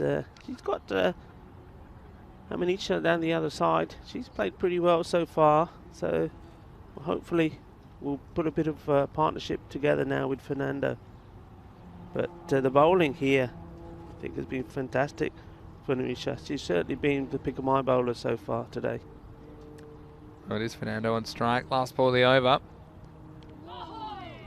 And that one's gone through, and well, this is a little bit crazy, really. You need runs, and in fact, they possibly could have had 2 there. It's nerves. I'm telling you, that's what it is. It's nerves, and that's it'll get you. I'm telling you. The first time you're on global television as well. And look, it was a very good ball to get. She's probably just happy she survived it. Well, so much for the keeper getting close and still get through. And it was a nice effort from Sibeli. Wasn't able to cut it off, and they really should have got a run. But in the end, they both kind of froze. So it'll be a dot to finish the over at the end of the 14th. It's 37 for 6. And, of course, Italy, wonderful country. Lots of great cricket happening here. And if you missed it during last week, we had the European Cricket Championship draw on Friday, and that is coming up 13th of September to the 8th of October. But we have now drawn the teams into their groups, so we can give you that information. In fact, you can get it at europeancricket.com, because it's going to be such a great tournament. 15 national teams, or teams representing 15 European nations, going head-to-head over 4 weeks in that T10 format that's so explosive, and we know that everyone out there is loving the action that we're bringing in our T10 cricket. So look out for that one, the ECC. And follow us at European Cricket on social media for all the latest on that as well. Well, the captain's coming back. The birthday girl, Kumdu Pedrick. And she's going to bowl the 15th over. finishes what was a very good spell from Fernando. And of course, from Tellini Fernando, who bowled 3 overs, 1 for 6. Only the 1 wide in there. So very good work by her, but it's the captain back to do the job. Yeah, it starts well. Good bit of pace. Certainly do like the pace generated here. Look at that. That's well bowled. And in the end, that had to be well played because that was going through to hit the middle stump. So good bit of work there from Akasha. But she knows she's got to get a few shots in here. Runs are hard to come by. Got to look at the gaps. A big gap here on the leg side. Just need to turn the ball into that area and go. This one played out to the off. And where's the non-striker going? It could be terrible trouble here if this hits. And I think she's going to be gone. Well, this one, well, we'll see this again in the replay. This was excellent fielding in the end because the fielder thought, well, I could go for the stumps, but I think I've got time to go to the bowler, Pedrick. But let's have a look at this. And, well, again, the umpire doesn't have the benefit of the replay. Again, there was miscommunication. Let's have a look at this on the replay. Well, I'll tell you what, the umpire might have missed one there. It looked to be well out. And, well, that's what we're going to get, I suppose, on occasion. But you just have to say it's very fortunate work. What do you think about that one, Rico? Well, I Rico's got an explanation. Like you say, the umpires do not and will not, for the duration we're in Italy, have the advantage of the replays. I think it was in the right place, Suleiman Saeed, and obviously they're finding that it's too close to call and going for the benefit to the batter on that occasion. So yeah, fortunate still to be there. But once more, misunderstanding. This one's played away. They've got to run and maybe even come back for 2. Maybe it won't even go for 4. No, good bit of fielding. Good hands there. And for a moment I thought if that one wasn't picked up cleanly, we could have had the second boundary. Yeah, it was a good bit of work back there. Again, using the pace of the bowl, a nice shape, and it was good delivery, but throwing the hands at it, it's a pretty good shot when it comes down to it. Getting some bat on it. Well, I know they're pretty relaxed in Italy, aren't they? They're fairly relaxed. Maybe they're pretty relaxed about the run-outs as well. Going, oh, come on. It's close enough. Sunday. You don't have to rush too much, do you? Yeah. But I think the Italians are probably very similar to the Spanish. I think normally Yeah. very relaxed. Unless they've got a queue or unless they're behind the wheel of a car. you know, I was going to say they're pretty relaxed, but tell you what, when they're passionate about something, they're pretty animated as well. The Italians, we love what they bring and the thing of the spirit. When you think about the passion, for example, that goes into football in this country as well, if you get a little bit of that into the cricket, I think it's going to be a very interesting series and passionate series. Of course, you're going to see plenty of teams. We'll probably see over 300 cricketers over the next 5 weeks in the ECS Italy and across the 5 locations. So certainly looking forward to that. That's the end of the over. And well, that's 3/4 innings gone. After 15 overs, it is 38 for 6. Yeah, it's taken them an age to get out the 30s here. They've certainly had the opportunities, haven't run well. Well, with 5 to go, the chances of getting to that 60, competitive score of 60, looks a little way off. Some big shots have to be played here now. And well, you can see the intent. The intent certainly is there from Akasha. Standing there, waiting for the ball to come, bat in the air, waiting to attack.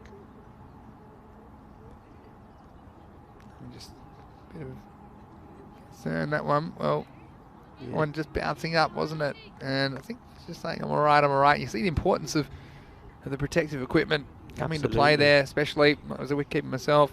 You know, it was good when it became standard, I suppose, to wear a keeper when you're up close to the stumps, because there can be these little deflections at any time. Next one. That was a pretty good ball outside the off stump. Run. And now you start looking. Normally I do a 6 over check-in. I might have to do a 16 over check-in in the T20 competition. But at this stage, I think you've got to start putting some pressure on. And a lot of these runs, they're there, but just both the batters have to be on the same page and go straight away. Yeah. I think we're seeing the hesitation costing them.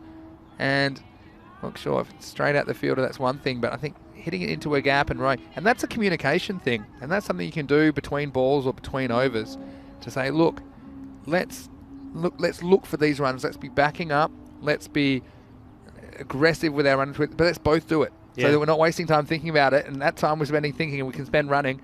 And then I think you're going to see the score tick over a bit more. This next one's a nice pull shot, and that could go all the way. It's going to be just short of the boundary. And look, again, there's a chance for 2, and that's good running. And, well, it was a non-striker, Fernando, who was the one who was alert to the fact to get 2. It was a nice shot by Akasha, but seemed satisfied with the single. But look at this one, a bit short.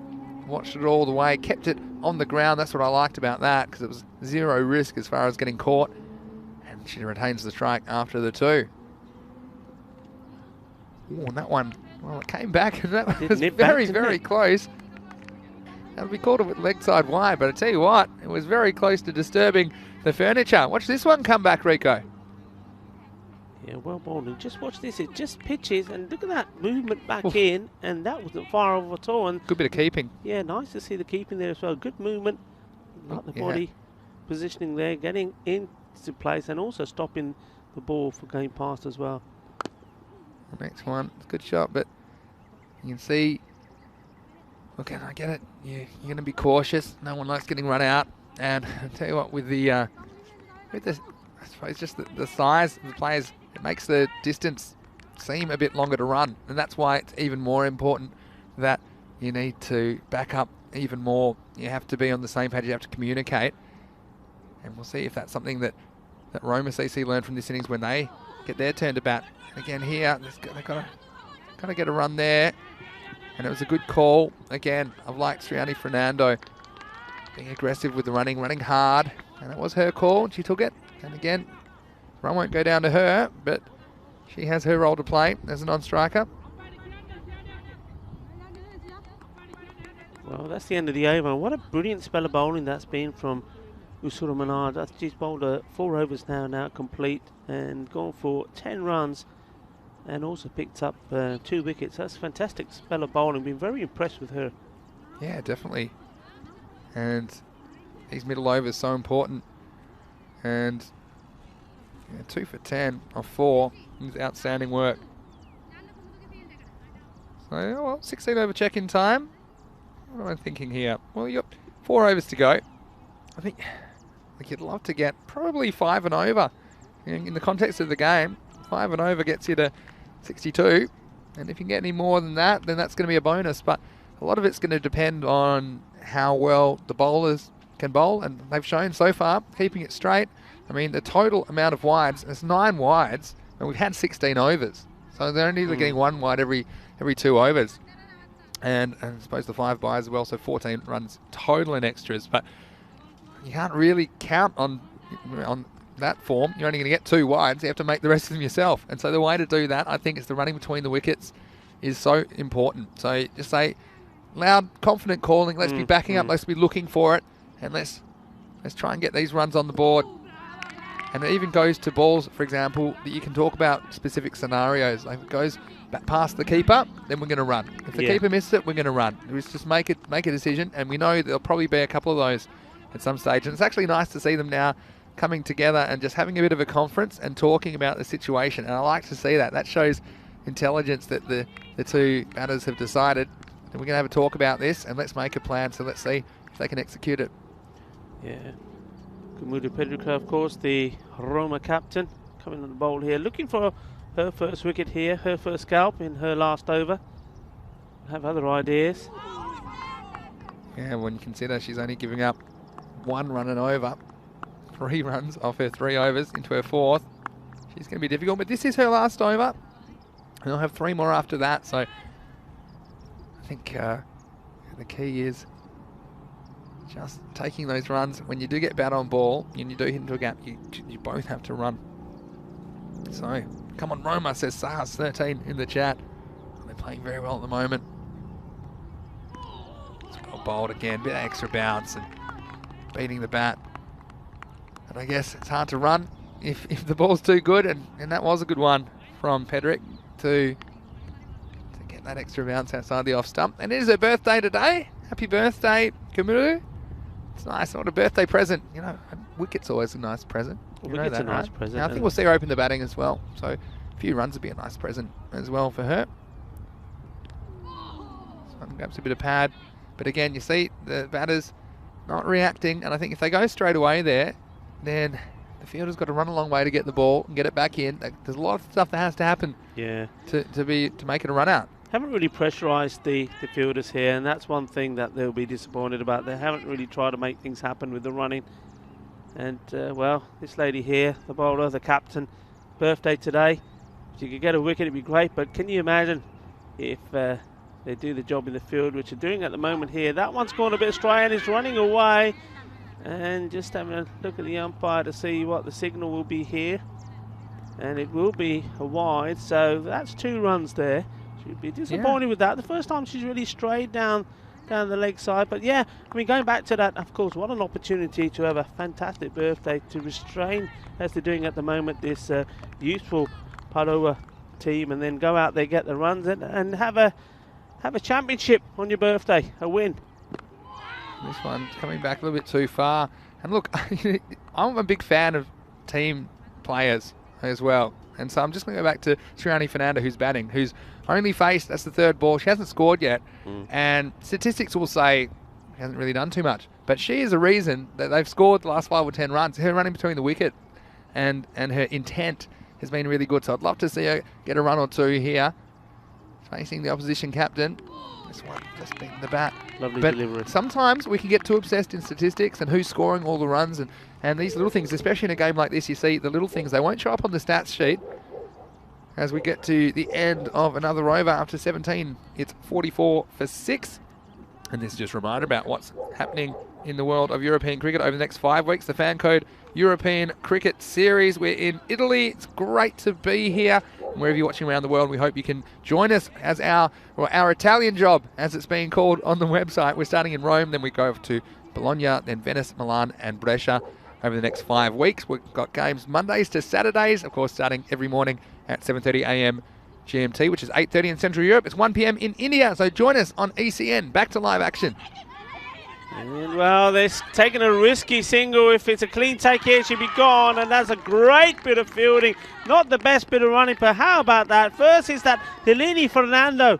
She's done it with the ball, doing it in the field. Great throw back to the bowler and whips the bails off. And that's good work. Great cricket.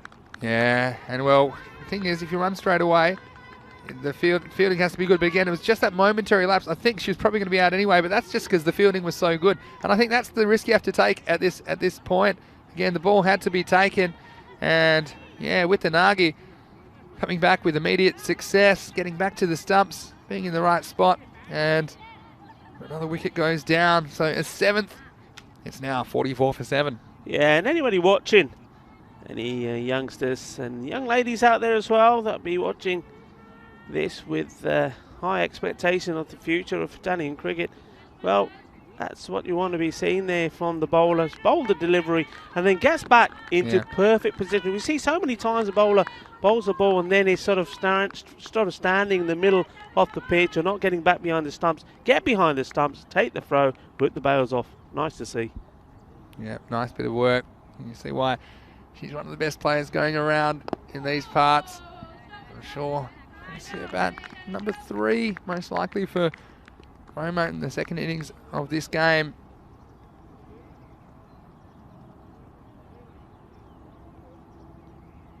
And we've got heaps more happening in the chat, but now let's stick with live action. Paying a miss. Ladi saying good morning to us from Washington, D.C. Hello, Ladi. It's always wonderful to have you in the chat. And Booster saying, can ECN organise more games for women, please? Yeah, well, we're doing our best. At the moment, of course, still developing, and of course there's all sorts of restrictions. It's a dynamic situation, I suppose, in this part of the world as well as so many other places. Well, this one's going to get past the fielder, and they've got a real chance for 2. They have to turn quickly, but I think in the end it's just going to be the single, and that was a case of the spin on the ball, I suppose. When the ball's hitting that region, it does kind of spin sideways, often on the 2nd or 3rd bounce. You can see when the ball was hit, and it will just spin, beat the fielder, and that's how they got through for the run in the end. So Anutuara is on strike to receive her first delivery. Let's see what she can bring. The sun's coming out now, so maybe the sun is going to shine on her innings. And with that one, she's quite happy just to see that one go past the offside. That's another thing, maybe because of the pace that is definitely coming off this pitch. Maybe some Sometimes you just want to get bat, angle the bat and trying to guide this ball into a gap. I think so. The last ball of the over. Beaten again. So it's a very good over in the end. At the end of 18 overs, it is 45 for 7. So turning the screws with Sharon Witanagi in the 18th. Hello to Wazza, who's in the chat from Tasmania. It's wonderful that you're with us today. What would be the time over there? I'm guessing it's probably almost 11 o'clock. So we hope you're enjoying your weekend at the moment. And also Jamie Bundy. Jamie Bundy is joining us from England. So always fantastic to see you as well. And all of our community we've got on ECN. It's going to be a great 5 weeks we're going to spend in Italy. This is our first game, by no means our last. It'll be, well, best part of, well, it will be more than 120 games, I suppose, with this one. And it's going to be coming to you right here every day, Monday to Saturdays, starting tomorrow morning. This is a bit of a bonus, weekend bonus for you. The Italian Women's Championship. This game was meant to be played in November, but it was postponed until today. We're right here watching the 19th over. So now with only 12 balls remaining, it's going to be hard to get that 60 we talked about. But anything 50 plus, I suppose, you're setting a target which hopefully you can get the opposition batting themselves into a bit of a hole, perhaps protecting their wickets early in innings. It won't be easy, you know, because Dishani Wakarama has bowled very, very well. She's been top bowler, bowling, and they've got to go here. Once again, that hesitation, it's probably been thrown to the wrong end. Maybe some overthrows. Maybe, and then, well, there's a bit of a collision there, and I'll tell you what, that's what you don't want for your birthday. Is well, it's actually changed the bowl now, of course. We've got Summer Wickrama bowling, but she's been in all the action. I've loved watching her in the field. She's done some good things. There's been a couple of near misses as well. She got back here, but watch out. Well, sorry about that one. It's pony rides. Next one.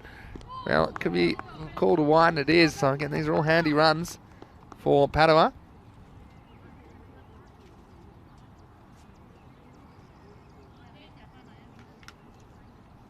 And yeah, this extra bounce. A lot of chat in the chat room about the bounce on the pitch, and I think I like a bit of bounce in the pitch. Where I'm from, it's pretty bouncy. Next one. Nice, you've got to go, haven't you? Got to take the single, take the chance, and well, that's well done. Good bit of backing up. Good early call. It was. It's so important. Yeah, you've got to go with a hit now, almost. Like, unless it's maybe straight to one of those close infielders. If you hit it and you hit it well, and it's the waiting time, it's the buffering time, I call it. It's like they're buffering. They're thinking, like their brain's like, downloading the signal. They need to go straight away, and they'll make these runs easily. And it just creates a bit of tension in the fielding side as well. Suddenly they're rushing their throws and a couple of misfields as well. Yeah, so can we be surprised here now with by Fernando? Is there a big shot in there somewhere? And well, plays that nicely, splits the fielders, ball racing away. Good Not going to get to the boundary, so they should be looking for 2. They've had a look and decided no, 1 will do it. They were putting their shutters up at the end of the first run, saying, well, done our job. It's a beautiful cricket shot. Watch this, foot out to the pitch of the ball. Lovely cover drive. And again, good fielding to hold it to 1, but take nothing away from the shot. It was an excellent shot from Fernando. And they're hustling towards that 50 total. In fact, they've just reached it now. And Nutara there just missing out, and that wasn't too far away from Okarama, trying to get in there with the wicket as well. So it looks like it's 1, the last ball of the over coming up here now. Yeah, last ball of the 19th. A good one.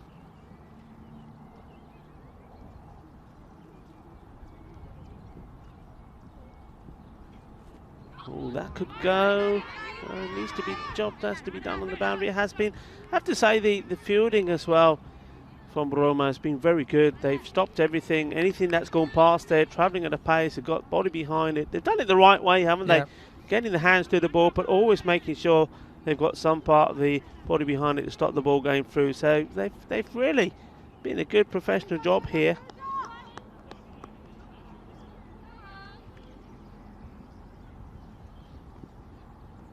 Oh, and that's the beautiful delivery, middle stump, And, well, that's the way to do it. That's the way to end up. She's got that wicket at the end. She's bowled very well, getting that bit of movement. I'm sure we'll probably see here a slight bit of movement coming in here from Wickrama. Just have a look. Yeah, look at that. That's an absolute gem of a delivery. I'm liking that. That is Jakadev, Hatte style.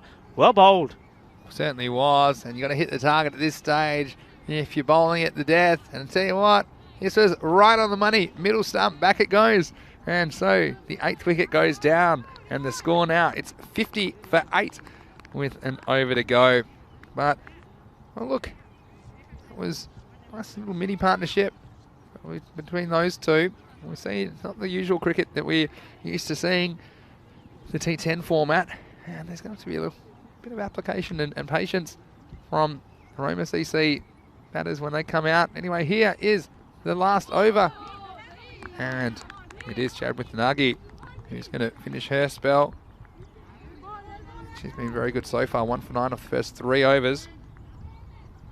And so let's see if there can be a few bonus runs now they're past that 50 milestone. This one again. And look, it's a bit of inexperience perhaps as well at this stage of the game, because you can see the non-striker not really backing up at the moment. It's Kavindi who's at the non-striker's end. Another one goes down, and it's deadly accurate from Sharon Wittanagi, who has disturbed the timber again, and this is exactly where you've got to be at this stage of the innings, crashing into middle and off stump. And well, ends a pretty useful contribution for mine from Sriani Fernando, who stayed there. Running between the wickets was good, but this ball just too good for her. And a 9th wicket goes down with the score at 50 with 3 balls remaining. It's 50 for 9.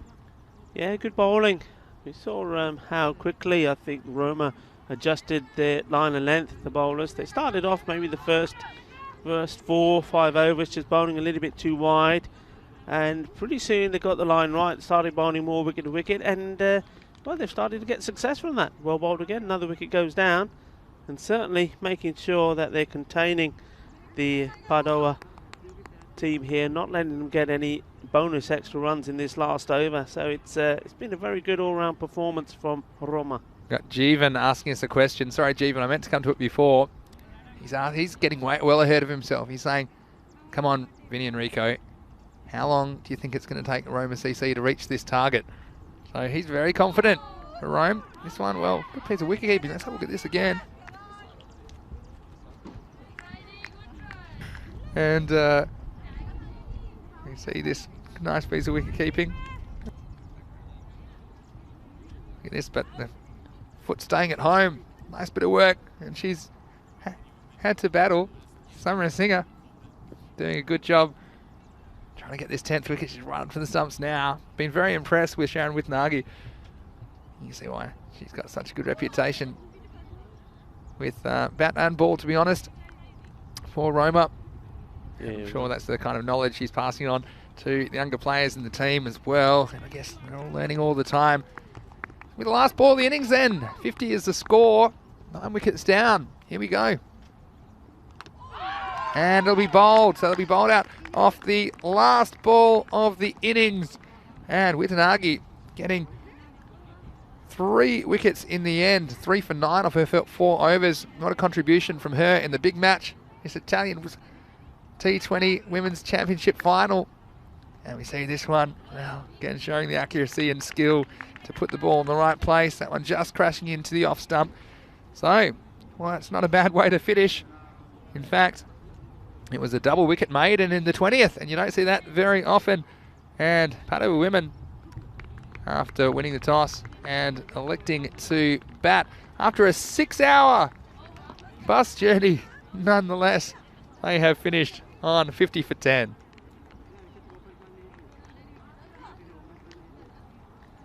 Yeah, we'll see some of those highlights here now, but most of them we just see from very good, tidy bowling from Roma. And well, early on they showed how much it meant to them with some fine bit of fielding as well.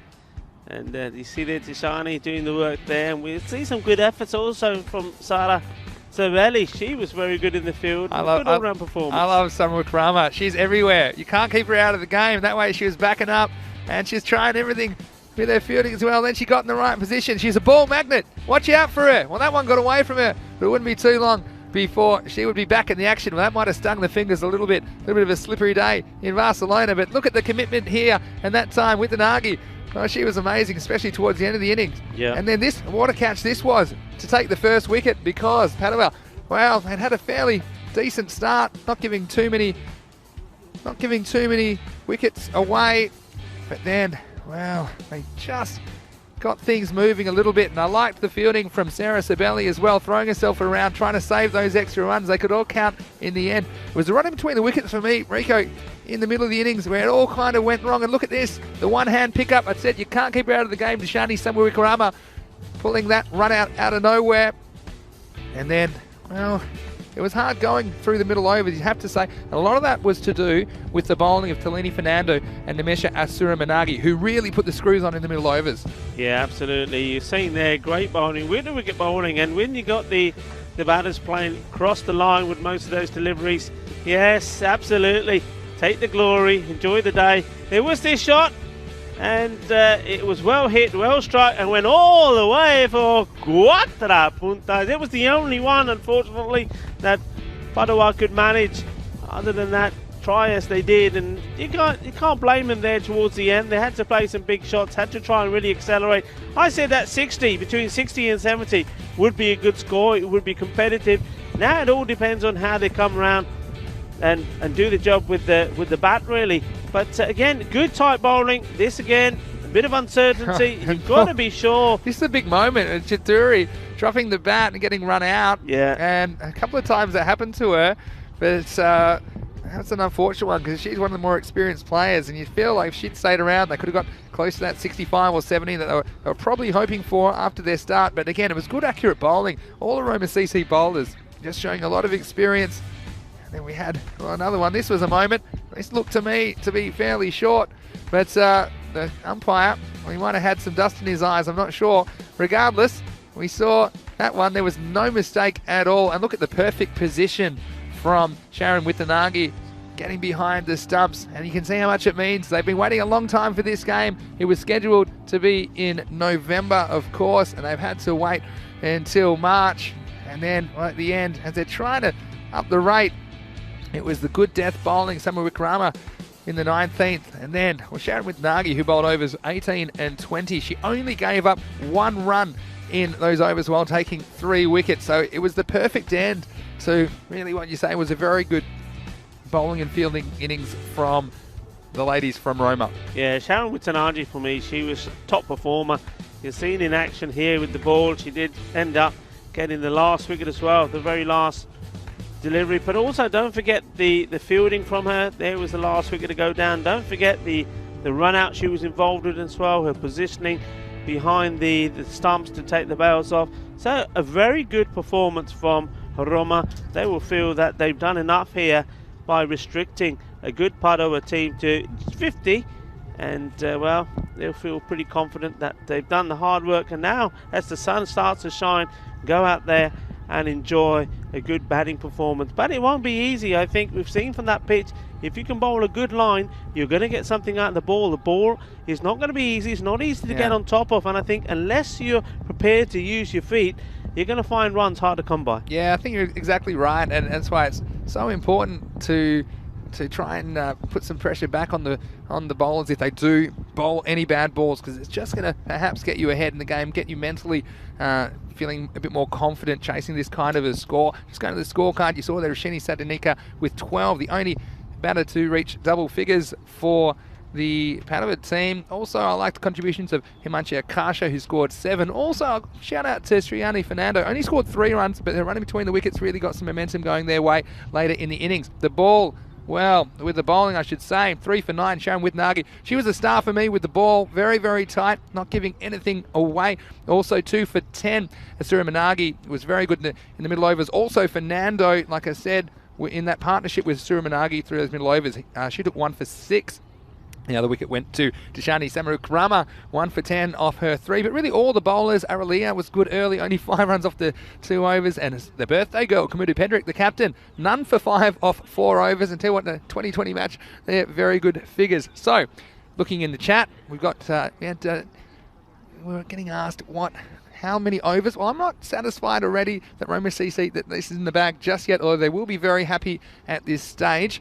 So I'm going to let you guys in the chat tell us what you think, if they're going to chase them down in how many overs, or who you think's ahead in this game. And Rico, we're definitely going to see some more interesting cricket as the sun comes out in Rome, and that's a good sign. And I tell you what, you do everything right. You win the toss, you bat, and then now the sun's coming out. So to be honest, probably quite nice batting conditions now. So maybe it was a good toss to lose, but there's definitely plenty of great cricket action ahead. Yeah, it's certainly looking beautiful now, and lovely setting this Roma Cricket Club, and I think the president, Lorena Haas, has done a fantastic job in getting it looking so good. Looks nice and lush and green. The outfield we're seeing is lovely and smooth, quite low, and the wicket, well, the wicket is responding. I think it's one of those pitches that is going to give you something as a batsman, if you're prepared to move around and get into position and use your feet, but also something in it, as we've seen already, for the bowlers. I mean, Pedrick, the captain, and happy birthday to you once more. She bowled really well, good bit of pace, got the ball to move around. It's not going to be a easy chase though, and I can't underline that, but it won't be easy. I think if Padova can control the line and length and don't give too many extras away, I think we've got a very interesting final setup here. I think so. Runs on the board in final as well. Runs on the board in the final. They're always good runs.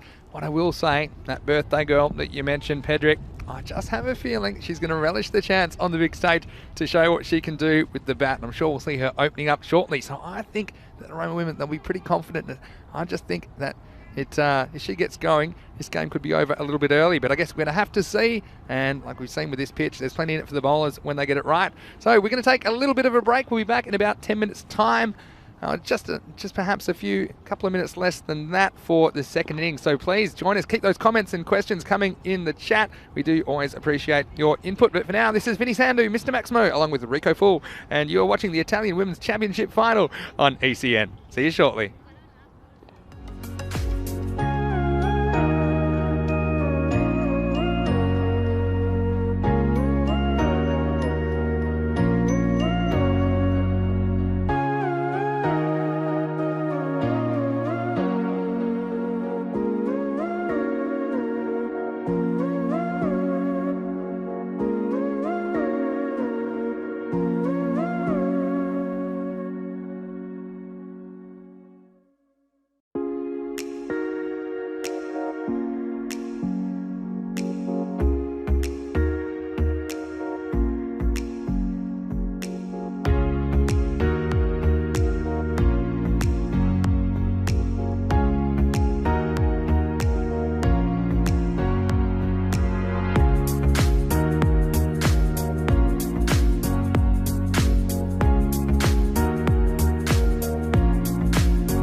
So welcome back to this beautiful setting, Roma Cricket Club, and we are here live with the national finals, the national women's finals between Roma Cricket Club and Padova Women's Cricket Club.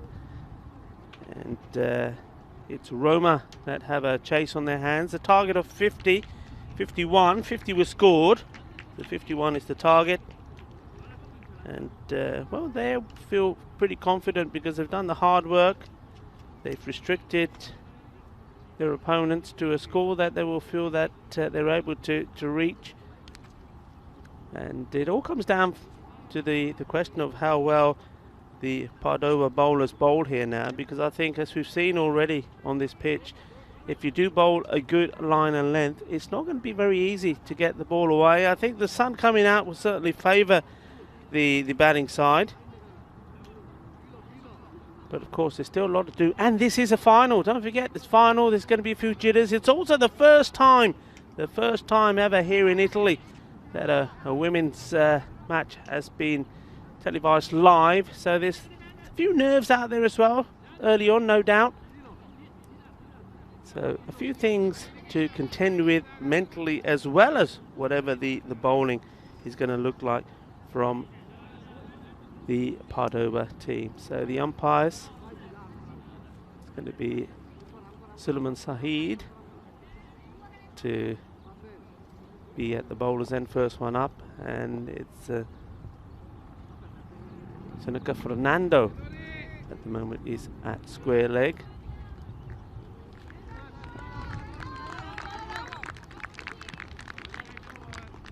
And it looks like we're getting ready to go here.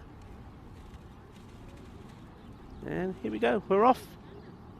First delivery of the innings. Nicely played. Confidently played down. Nice bit of glorious sunshine now here. So it's the captain leading the charge of the bowling. Kushanara Chathuria. She was unfortunate with the bat. Just thought that if she was there a little bit longer, could have been the difference between another 15-20 runs. That's hit out towards the offside, well fielded, single is taken, so the first run's on the board.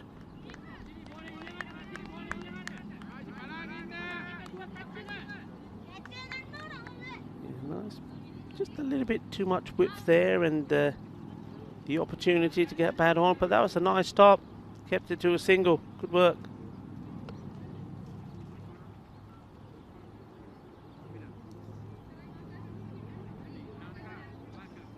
The captain for Roma gets off the mark. Pedrick out the non-striker's end. Aralia now taking guard.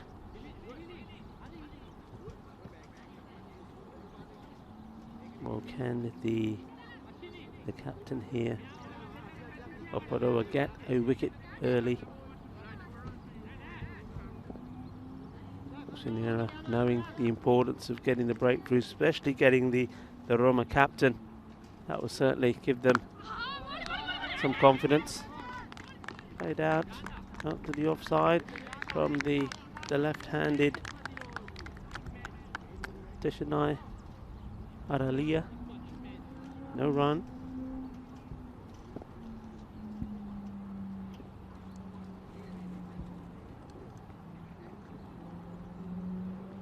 This one down the leg side, it beats everybody and almost beats the fielder, but fortunately she danced all around that, but she had some cover, had some backup.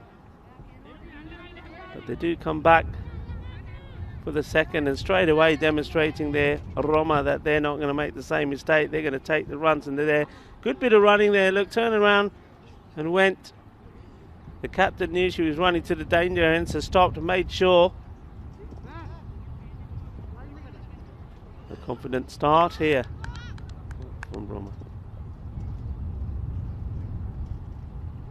Full of ball and played out once more to the fielder there, so it's going to have a work cut out there. And it's Serena. It's certainly in the firing line there to the left-hander.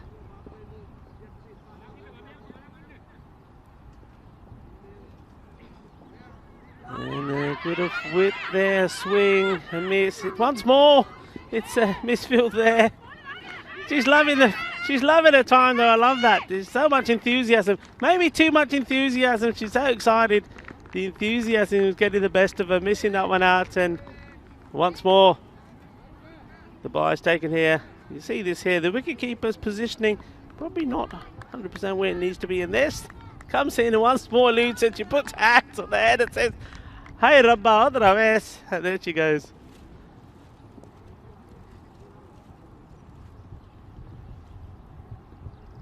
And this one's just come out all wrong. Nice take from the keeper this time. Jeannie Sarunika behind the stumps.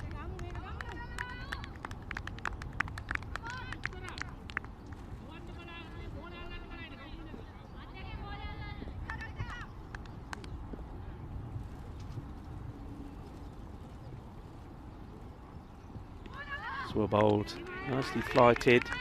It's almost like a teasing delivery, isn't it? You see it coming and you're thinking, okay, can I get onto this? And then all of a sudden, because of the length and where it pitches, it just goes through to the keeper who takes a good chase. So the end of the first, and it's a good start with the score on 7 without loss. And well, they change round. We'll change round. So Rico Fu in the commentary position with Mr. Maximo Minisandu. Thank you, Rico. Yeah, a very bright start to the chase by the Rome women. 7 for no loss. And a lot of chat as well about knowing how many you need to get. And I think that is important. And as much as it's nice to bat first and not having the pressure of that score on the board, this first one put away nicely, and you see the difference between the running between the wickets between these two. They're both on the same page, and straight away decided to take the single, making it easily. The bowler is Talina Rapika. So we've had both of these teams have opened with the same 2 players with the bat and the ball, so you don't see that often. Obviously, they fancy their chances, so we're going to see best against the best of either team up front in this innings. And for Padova, it's all to do with the fielding. They've got to find a way to take the chances if and when they come. It's not going to be easy. Aurelia on strike this time, the left-hander. This one's driven back nicely. No run, a nice bit of fielding off her own bowling, Rapika.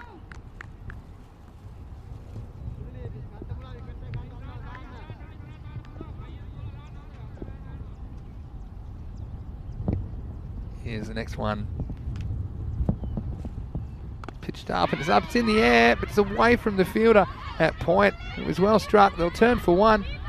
Some thoughts of 2, but it was a nice bit of fielding to get back into the keeper. We've got Ashish asking about tomorrow.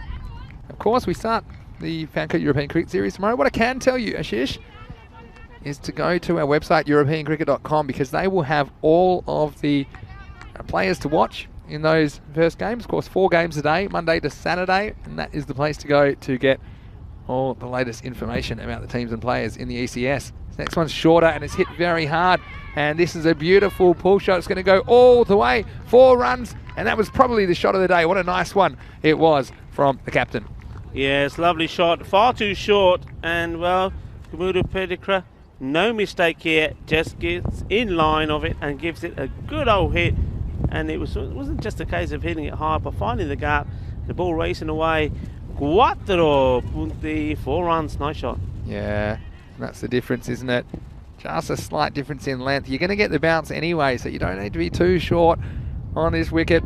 Rapika needs to pitch it up, try and force a mistake. Stay around the wicket. Hit hard once more towards the fielder. Fielder, no mistake. Nobody backing up. A bit of fielding there. You've got to make sure that's yours. So, what do you do if you're Padova at this stage? I feel like you'd probably have 1 back on the leg side to protect against that shot. Try and keep it to 1, because you can't afford boundaries. You can't really afford multiples of runs at this stage. Next ball. This is a good line as well. It's going to be called a wide in the end. It's a very harsh call for me, I think, at this pace, but Probably tactics. Let's talk about it. You've seen the pull shot go away to the boundary, and you know that if there's too many boundaries, this game's not going to last very long. So you just have to try and stay in the game as long as you can. So I'd probably have a deep mid wicket out at the moment. Fair enough. Keep everyone else out and try and pitch the ball up. That's probably one of the tactics I'd use. Trying to keep this strong opening pair quiet for Roma CC. Yeah, that was a better delivery. Good line, and again it's that the looping ball. So it's in the air a fair bit of time. So unless you're as a batter prepared to come down the wicket and meet it on the full, you're waiting on it, and it ends up becoming a good Yorker delivery length. So well bowled, a good one to finish the end of the over. So 2 overs gone and score on 15 without loss. Yeah, and you can see cruising already, Roma CC. And you can see why many had them as favourites in this contest. So it's always difficult to know how teams will match up when they don't really play each other, of course, from different regions in the country. And I'm sure they'd fancy their chances of chasing this 51 runs down to take the championship. And lots of great comments as well coming in, of course, across all platforms about the fact that we can broadcast women's cricket for the first time in Italy. This is well bowled, and it's well played as well, but it's the only way back into this match. And look, you get a couple of the top order players and things can change very quickly, and that's what Padova need to tell themselves. If they can find a way to dismiss these top 2 or 3 batsmen, then suddenly you got players in there perhaps not as experienced or as skillful with the bat as these top order players, and so this time going straight away, and they're going to get the single. And that to me sums up the difference in approaches between these two teams. The experienced opening pair of Roma, and that was more or less hit straight at the fielder, but look, they go straight away, they make up their mind, and they make it easily in the end. Yeah, I think you got that in one there, Billy. That's the difference. And as we know, taking these singles, especially in this format, the game T20, it can be the difference of sometimes 20, 30 runs quite easily when you count them up, the opportunities you're going to take. But this is the battle. If anybody can make something happen, Chituri, the captain, can. It's a nice shot off the back foot this time, and it's going to go straight through the legs of the cover. And although they might try, watch out, who's backing up? There's a bit of action there. Firstly, it was a cracking shot. Look at this, it's a back foot drive and a really nice cricket shot. Watch this, look at the footwork. He backing across, and then the hand-eye coordination wasn't even quite out of the middle, but firmly struck. And well, the fielder did everything right there, and Serena, except stop it. Next one, a little bit of leg. That's why it won't be a wide, but it will be a dot. And the only way you can try and build any semblance of pressure if you're Padova is to get dot balls. But at the moment, these two very good at scoring and picking up those singles, which is just taking them closer to this target.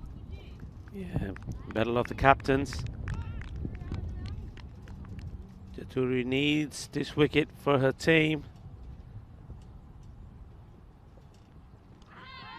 This is good bowling. Nicely bowled. And look, if anyone's going to spark Padova, I think Chituri is the one to do it. It was unfortunate to see her run out in the innings in unfortunate circumstances. And again, that'll be a lesson I think that Padova will take out of this game. And sometimes you learn by experience. And I think the running between the wickets is definitely an area they can work on. They'll be able to go back and analyse this one. And their stand-up sweep shot this time. It's a pretty nice shot as well from the captain, Pedrick. And I did say that she'd like a birthday present. Well, we talked about runs, we talked about wickets, but there's no sweeter present than a win, and a championship win on your birthday if you're the Roma CC captain. Yeah, absolutely. That's another over that comes to an end. A single there once more of the last ball. Keeping the run ticking away. So 18 now with 3 overs gone. And you can see already the difference. I mean, just in contrast, Padova at the same stage at the end of 3 overs. We were on 7. And this is just all down to good, positive running and having a good understanding between each other. Yeah, it certainly is. And you've got to remember that when you're opening the innings, you have a huge opportunity to shape the game, and you can see that happening right now as the 4th over begins. And look, it's pretty good bowling, and this is all you can do if you're Padova at this stage, is try not to give away too many runs. And that one, well, maybe slightly lacks interpretation. Don't know if there's any pad on that one, but Rapika got away with it. Fair enough. Don't want to see too many extras. Let's see what happens next delivery.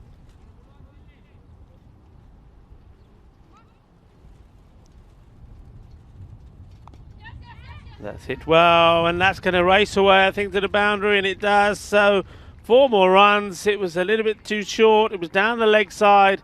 It was there for the shot, and, well, beautifully executed. 4 more. Yeah, and this is where not to bowl, I suppose, shorten the legs, and this is why probably I'd have the protection. You are allowed 2 outfielders. At the moment, not being employed. I'd probably have one back there.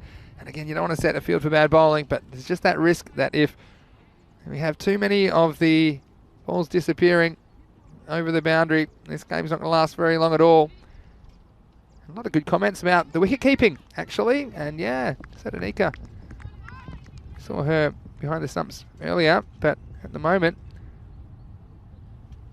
doing a good job. And that was half a chance. That was certainly hit hard. The ball is still racing away from the fielder. Coming back for 2. That's very good running. Look how quick Pedrick was there. But we'll see this again. She certainly did give it a right old thumping. Let's watch this and watch the fielder in play here.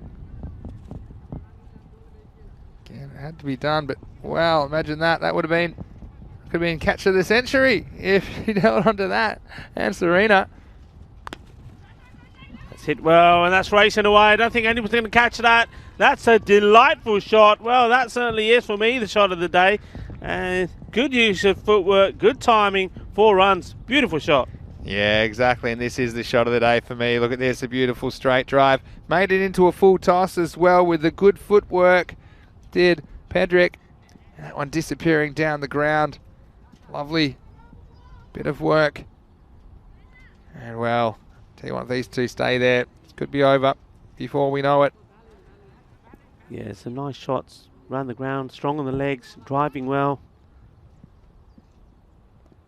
And this time just guided that along, and that's good, isn't it? It's all about rotating. May even take the second, and she does. She's so quick between the wickets as well. Very quick. Certainly enjoying herself out there.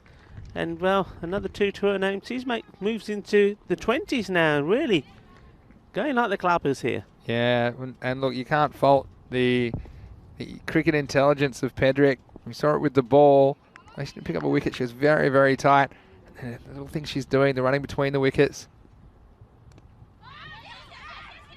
There's a bit of an edge, but she got away with it. And again, the difference is that her partner, Aurelia, was alert to it, backing up, getting through for the singles. So what I was saying before, Padova, look, every chance that they're not going to walk away with a win in this match, and that will disappoint them, as we see the end of the over. So 31 for no loss after 4. But I think that you can learn. You can learn when you lose. And I think this is going to be one of those games that they'll look at the running between the wickets in particular and think, well, look, we hit plenty of balls when it came down to it, but we didn't really cash in with runs, and they ended up putting pressure on themselves but by the way they ran between the wickets. And in the end, for me, well, surrounding Fernando, I liked her intent with the running between the wickets, but you need to be on the same page. You need to bat as a team when you're out there, and that, I think, is one thing which the Padova team will take back. They'll have a long time to think about it. 6 hours on the bus back to Padova. But tell you what, a great experience for them to be able to come down here today, and also to be able to bring you this match on ECN. And Steve McVeigh also some expert comments as well, saying the running's been better, but also the technique in the shot. And this pair get in better positions to time it better. Yeah, and I think that's true. And we do appreciate you giving your input, Steve. Luke saying, well, Captain Pedrick not hanging around here. She certainly isn't. So we've got a change of bowling. Well, that's been smashed away, hasn't it? It was really flighted delivery. I thought perhaps maybe it could have been a no ball, but dipped viciously. But, well, smashed away the leg side. That's another boundary. She really is on fire here. Yeah, and this was, it was a new bowler, Sveta Divanjali, and immediately getting it right where it was going to be an easy put away for the batter. So 4 more runs. And that's going to take them to 35. So 16 more runs required for Roma CC women. Those with the Dinali. Just needs to get this outside the off stump. Can't be putting anything on the legs. Once more, that's better ball lifted, but it's been smashed away. That's coming our way. Well, back-to-back boundaries. Cuatro más. And, well, this is super batting here. And sun comes out. And as the sun's out, the shots are starting to being played here by the captain here, Kamuda Pedrick. It is her birthday, and isn't she having fun? And it's very well played. Yeah, certainly. That was another one. It was a pretty good shot. Now, just oh, something going on here. Rico will explain it to us. I'm just wondering whether it's probably perhaps one of the batters there has picked up a little bit of an injury and possibly was discussing with the umpires that she may need to come off, but I think she's okay to continue at the moment. It was the captain there, Pedrick. Well, certainly she doesn't want to come off. She's you get a runner for your birthday. I don't think they're in the rules now. So she's on 30 that's on the herself list already. Here's the next one. And played back, so yeah. The other thing you were saying there, Vinny, about the learning process, what we have to also appreciate here, a lot of young players out there on both sides, and what a fantastic opportunity it has been for them. First of all, to be playing in this this national final here between the two top teams in Italy. Yeah. But it's all about learning, isn't it? And there's nothing better than being involved, playing with good players in your side. See this delivery? That's well Nice bowled. bowling. So when you're playing with the likes of Pedrick, she's got a wealth of experience, and also the captain Chaturi of Padova, you're going to learn the game. And they've got Prabhath also, who's in charge of the national women's team, and he's the coordinator, gets them plenty of practice and coaching. So once all of these COVID restrictions have been lifted, you see that one will be a wide ball. So once the restrictions have been lifted and these teams and these women are getting together on a regular basis, they're just going to get better and better. So yeah, this is very promising, I think, for Italian women's cricket. yeah, absolutely, and couldn't agree more with those sentiments. Again, the more cricket played, the more cricket shown. We've seen it already, particularly in the men's game, with what's happened over the last couple of years. So it's great to also give the opportunity in the women's game in Europe. And this is a nice comeback as well, because it was a bit of a shaky start from Divyanjali, but she's bowled a couple of good deliveries, beaten the bat a couple of times. That's what we like to see. Again, there must be a lot of nerves for these players out here for the first time. It's turned to be a beautiful day, so my prediction of the weather's come good as well, Rico. The sun's coming out beautifully. It's just a shame we don't have more matches today, really, because it's going to be a beautiful afternoon, it looks like, in Rome at the moment. Wow. Still a few more runs required for Roma CC. And let's see if they can get a wicket. I mean, they would love to. They'd hate to come all this way and not get a wicket, but at the moment it's hard to see where it'll come from. And just a reminder, we will be in Rome for this week, but then we'll be in Bologna, Venice, Milan and Brescia over the next 5 weeks. And so make sure you join us. 4 matches a day, Monday to Saturday on the European Cricket Network. And each day the game starting 7:30 AM GMT, which is 8:30 in Central Europe. It's 1 PM in India. And we've just seen, well, this is a very unselfish act from the captain. She's retired herself out to give Sharon Witanagi an opportunity to bat. And that's, to be honest, very, very, very unselfish, because, of course, not often that these players get to have the games televised. And she's made a very, very good score of 30, 31 in fact. The score is 42 after 5 overs.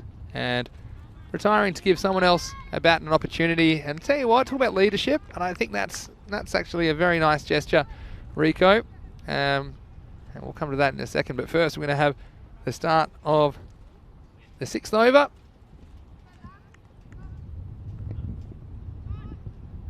And at this stage, only 9 runs are required for victory. Well, almost a chance. It was uppish. Enrico, what do you think about that from the captain? On her birthday as well, Pedrick. You wouldn't have begrudged her staying there and hitting the winning runs for her team, but very selfless gesture. Yeah, I think she feels that she's done enough to ensure victory for the team. It's an opportunity for some of the other players to get a chance to have a bat on what has turned out to be a beautiful afternoon here in Rome. Yeah, very unselfish, but sometimes the good leaders, that's what they do. They think about the other players in the team, and she's probably thought, well, okay, I think I've done enough to get us our hands on the trophy, which is going to be a special moment for her, and especially on her birthday. She's had a very good knock herself, scored 31, she played some lovely shots, terrific shot, and now she's saying to the rest of the team, right, okay, we are a team, it's not just about me, go on, go out there, get these winning runs. Yeah, I think so. Maybe she's just very organised. Maybe she started popping the champagne corks. What do you think? That's a very bold move to get off, but look, it is a team game, and I suppose sometimes in this format of the game you get these particular matches where a lot of the girls worked very hard on their skills and they want to get out there and show them, and to only have two of the players bat, obviously she felt that she'd done enough and shown what she could do, so decided that it'd be only right to give someone else a go. And here she is, Tanagi. She's not going to get much of a chance to be able to score if they're whites, but certainly, just speaking of ECS Italy a moment ago, a lot of chat about those teams and players. This next one will be a wide, plus they're going to get an extra. Yeah, so EuropeanCricket.com, that's where to go if you are chasing information about those teams and players. And now we're going to have Aralia on strike, the left-hander.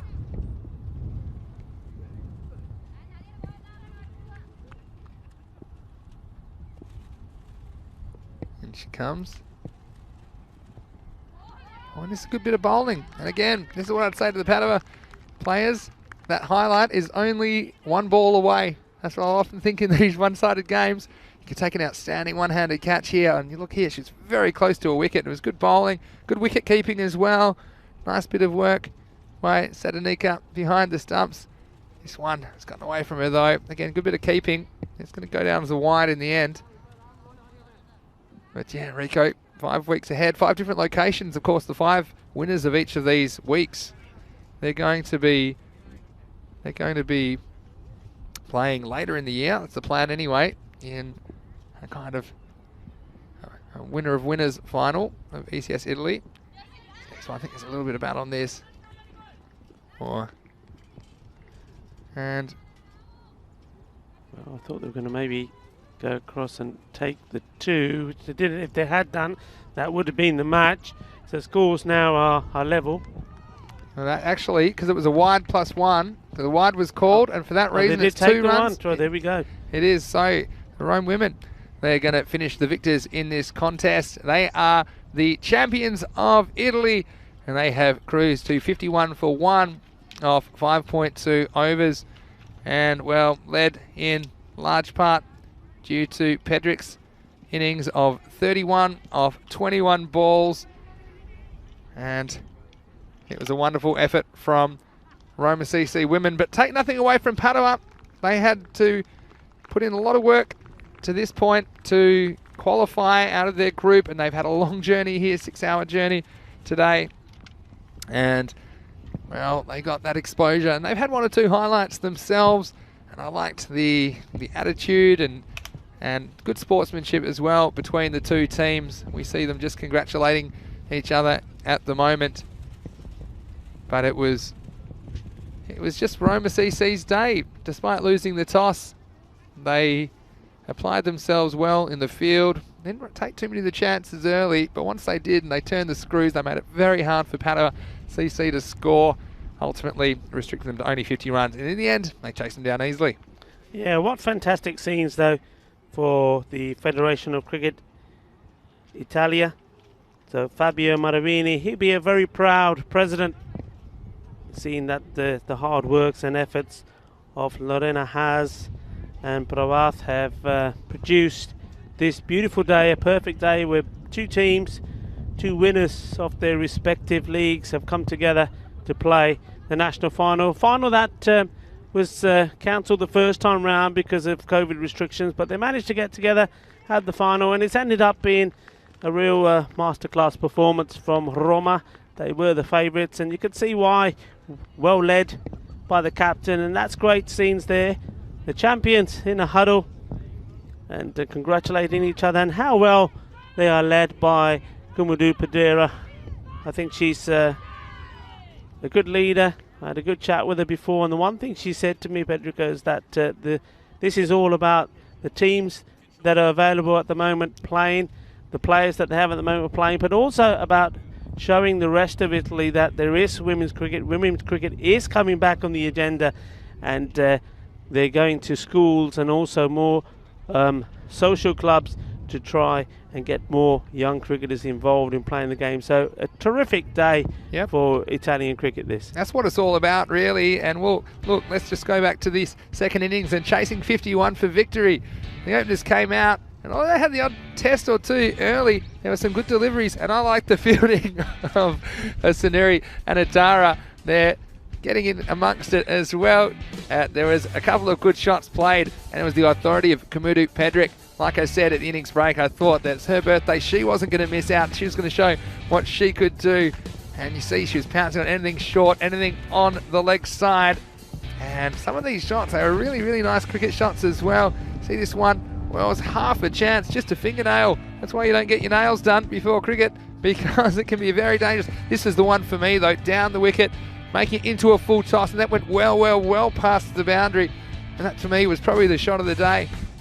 And then apart from that, it's a slightly nervy start, you'd have to say, from Divyanjali, but she came back and bowled a few good deliveries as well. The full tosses, they weren't the order of the day. The boundaries went early, but then, she came back, and well, then a very selfless act by the captain to retire herself, brought with Nagi to the crease, and then it wasn't too long before this one was over. Put a fork in it, it's done. Rico, so in this match, the final score is 5.2 overs required, 51 for 1 for Roma women. Padova women scoring 50. And you see there on the scorecard, Pedrick 31 off 21 balls. She retired herself out so that she could give Sharon a bat. And Sharon, of course, bowled very well. And, well, as far as the bowling went, Chituri, 2 overs for 8. That was no disgrace at all. But the other bowlers just struggling to have an impact against a more experienced lineup, and Roma CC, particularly running between the wickets, I think that sent a signal that they were in control of this chase, and in the end, Padova, they never really had a chance after the strong showing from the top order of Roma. Yeah, great knock once more from the captain, Kamudu Pedrick. She batted so well, 31 of 21 balls, including 5 boundaries, and those were very firmly hit. She's certainly shown once more why she is one of the top players here in Italy, and no doubt that with her and some of these players, some of these young players coming through as well, that the Italian national team, women's national team, is going to be a very strong outfit to contend with in the future. So well done to them. Well, she led her team well, and I think jointly Vinny will say to her, I'm no doubt she'll look back at this magnificent performance from her Roma side. We'll say to her, happy birthday, you've had a great day. Thank you for entertaining us with the bat, and congratulations. Enjoy and savour this memory, because you've led your team to a very famous victory, and you are the national women's champions. That's right. Enjoy the moment. We would say to everyone that participated in this game as well, also the girls that didn't quite make the final 11s, but hopefully this spurs you on to keep going with your cricket and to enjoy it and to learn from the best, because there's so much happening in the world of cricket in Europe, and there's opportunities if you take up this sport. Of course, just keep practicing and learn those basics. I think that's what we saw a couple of times today, some of the inexperience, some of the basics not really happening, but it's just practicing and learning more about the game, and that's something that everyone can do. So it certainly has been a great experience here in Rome as the sunshine comes out. And I was just going to mention, going back to that first innings, I think the bowling was outstanding from Roma, giving nothing away. In fact, their most expensive bowler was Summer Wickrama, who only conceded 10 runs off her 3 overs. So, I mean, that's pretty good going. And I think that kind of strangulation of the innings in the end was the reason that this was such a low-scoring game in the end. But anyway, we're going to leave you for now, and thanks again very much for joining us today on the European Cricket Network. we do have a presentation, if you want to stick around, of the trophy to Roma CC, who are the champions. So if you'd like to stick around for that, please do. We bring it to you right here. Otherwise, we'll see you tomorrow from 7:30 a.m. GMT, which is 8:30 in Central Europe. It's 1 p.m. in India. For now, it's Finny Sandhu, Mr. Maximo, along with Rico Full, and we'll see you shortly on the European Cricket Network.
My name is Vinny Sandhu. I'm Head of Media at European Cricket Network, and I just want to speak quickly at the beginning of your ceremony to thank you very much for the game of cricket that you put on for us today. It's wonderful for us, for the first time, to broadcast women's cricket in Italy to people all around the world. So I want to say thank you very much. And my thoughts just quickly, firstly to Padova, Kushinara and your girls. Bad luck for the game, obviously. A few things didn't go your way today, but I loved the way that you fought as a team, and particularly in the field, chasing the balls down. And you know, it wasn't easy for you today, and I liked the way that all the way through your innings you fought and you batted out your 20 overs in the end, and everyone had their role to play. So I know it was a long journey for you, and you're already winners, because to qualify out of that, I'm sure, was a difficult task. And so it's wonderful to have you today, so I want to congratulate you for your efforts. And for Roma CC, it was great getting to know some of you guys. Happy birthday, Kumudu. It's a perfect birthday present for you. But also what I would say is the slight extra experience and doing the basic things well, and cricket smarts. It's not just skills, but it's also smarts. And I think that what I would learn from a game today is when you see a couple of players, and I know I always would try to do this, is to watch them and learn from them. And I know you're a young team, and that if you stick together, that anything is possible, and keep learning. And that's what it's all about. I think it's a wonderful game, cricket, and you can have friendships that will last a lifetime. And that's what we're all about at European Cricket, is growing the game in regions where it's not traditionally played. And this is a perfect example. So this is just the first step of our journey this year in Italy. And I hope it's the first step of your cricketing journey, that you can grow as a team, form the friendships, and enjoy all the wonderful memories which cricket will bring you. So I just want to say finally, thank you very, very much. And I'm going to hand over to Kellen Pereira, who will do the presentation of the trophies. Thank you very much from everyone at European Cricket. Thank you. Ciao a tutti, buongiorno, buongiorno. Una bella giornata di sole. Stamattina il tempo non era il massimo, ma una bellissima giornata di sole in questo momento. Segretario generale della Federazione Cricket in questo momento, però credo che chi debba parlare realmente all'inizio è il presidente della commissione femminile, Tilini Kariwasam, che è anche un membro del Consiglio federale. Perché? Perché la federazione in questo momento sta cercando di sostenere quanto più possibile il cricket femminile, perché è importante. Fino a qualche anno fa lo facevamo, poi c'è stata un'interruzione. Credo che questo oggi sia la dimostrazione che la federazione ci crede sul cricket femminile, che ci saranno delle sorprese, diciamo, nel corso dell'anno, ma noi ci crediamo. E quindi, Tilini, se vuoi aggiungere qualcosa. Ciao a tutti, sono molto contenta di essere qua.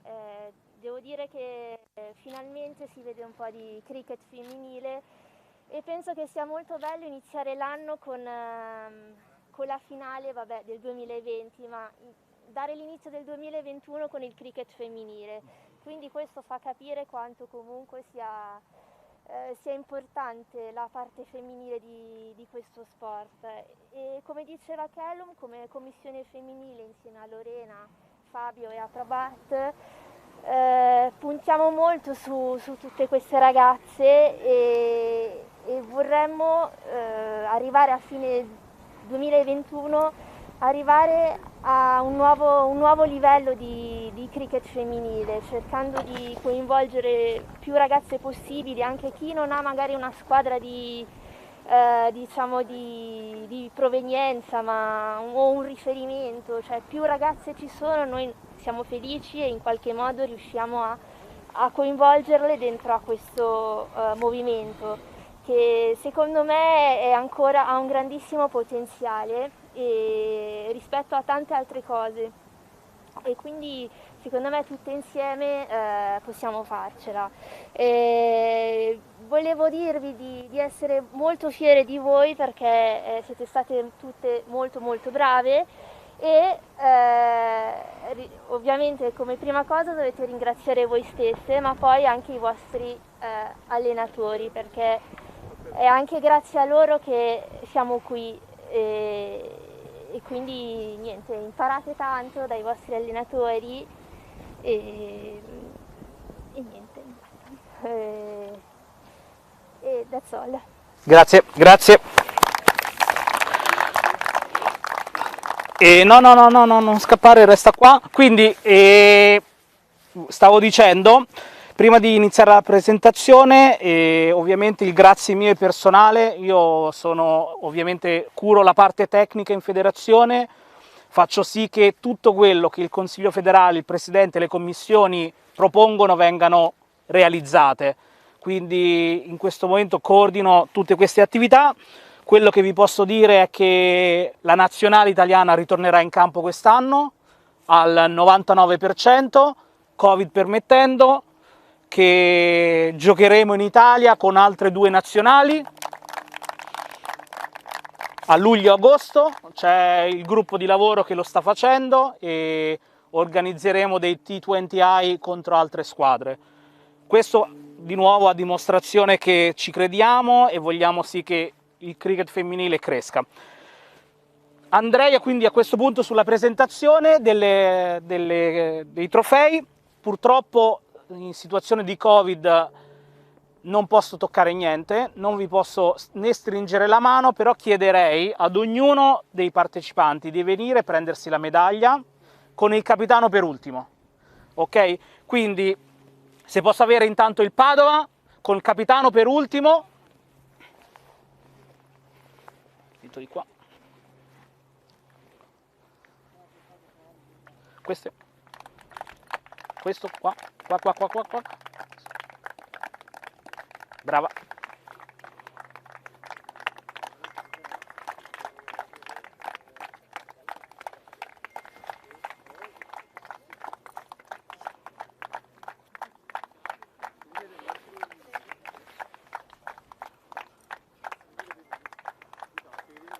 Well done.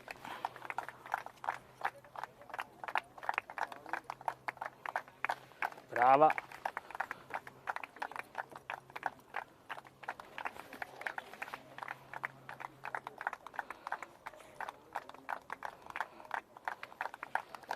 Brava.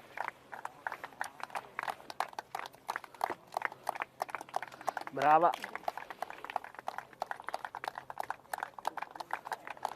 Brava. Grazie.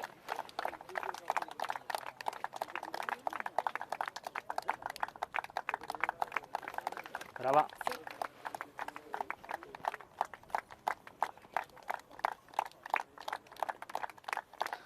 Brava.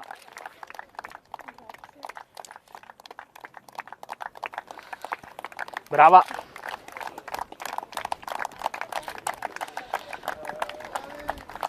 A questo punto, dopo aver dato la medaglia per seconda classificata, volevo anche ricordare che il campionato si è svolto con altre 4 squadre, le 6 squadre erano divise in 2 gironi, girone nord e girone centro, quindi credo che un applauso vada dato anche alle altre 2 squadre, il Lucca e il Royal Padova, e poi anche al Kent Lanka e al Neptunia, quindi credo un applauso vada fatto a tutte quante.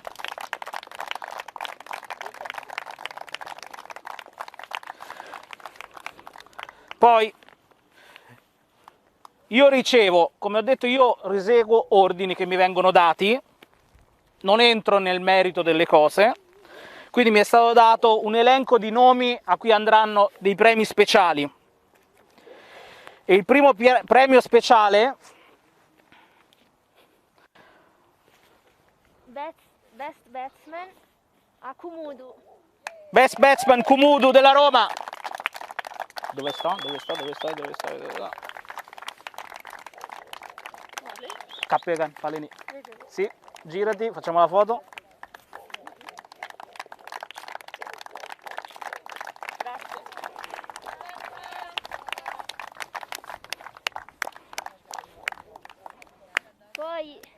invece il premio di Best Bowler va a Nimesha, sempre della Roma.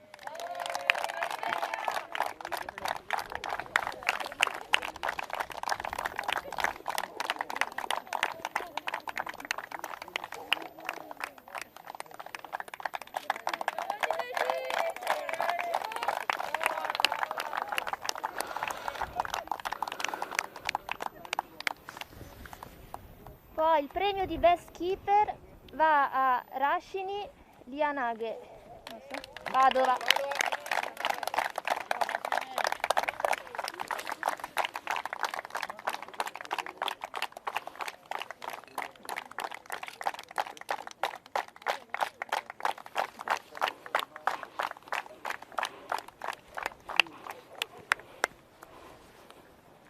E infine il premio per Best Fielder va a Nadishani, Roma.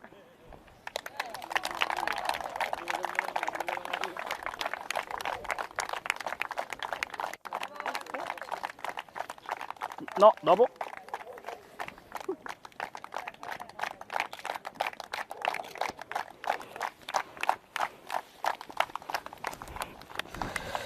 A questo punto procederei con la premiazione, ci sono 3 coppe ovviamente, procederei con, se posso avere la Roma che viene avanti per ritirare le medaglie, con il capitano per ultimo. Quindi campione d'Italia 2020, la Roma. Qua.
Buongiorno, brava.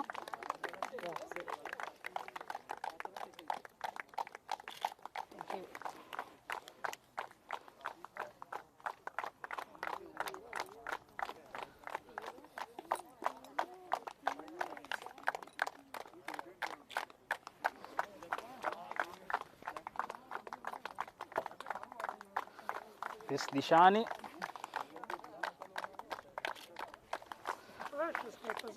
Sì. Ah, Pesdiciani.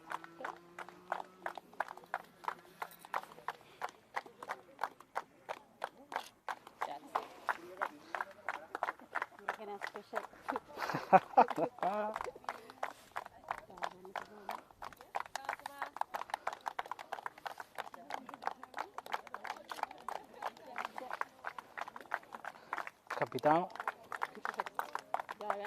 Mhm.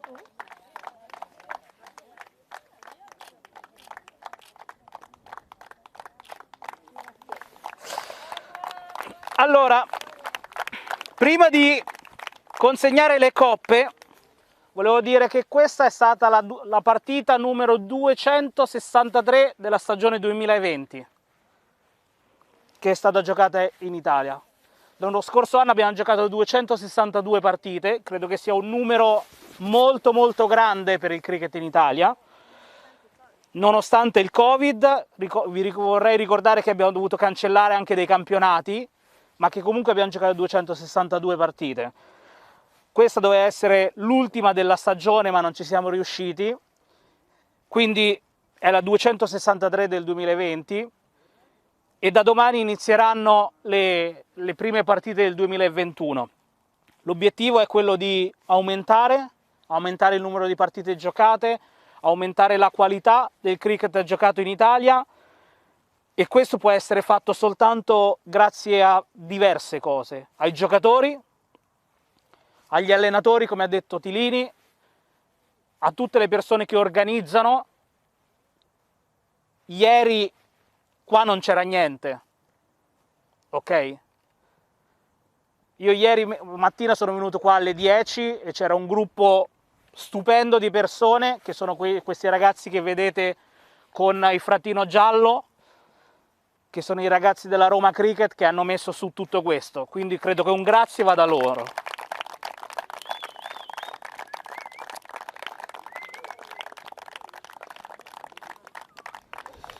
Credo che anche un grazie particolare e che serva per migliorare il cricket, ed è una cosa senza il quale non si può fare a meno, e che sono un elemento chiave della partita di cricket, siano gli arbitri.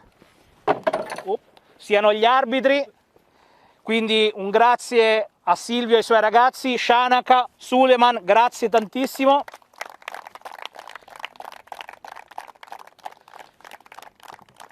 Quindi se posso avere per il momento la squadra del Padova che si mette qua dietro e il capitano che viene davanti. Padova, squadra dietro.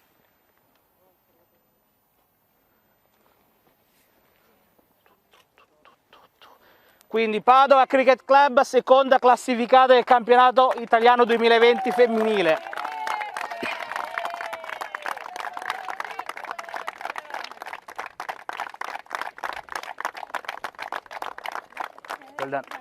Facciamo poi la foto.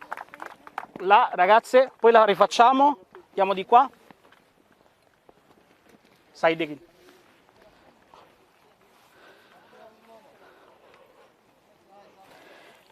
A questo punto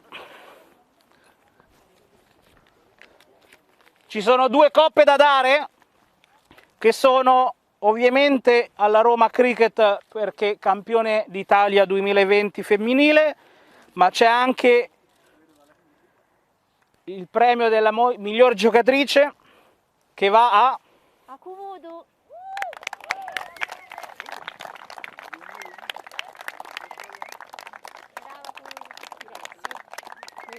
questo.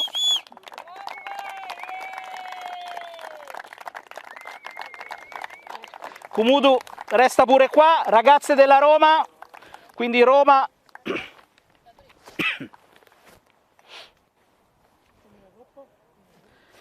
campione d'Italia 2020 femminile, la Roma Cricket.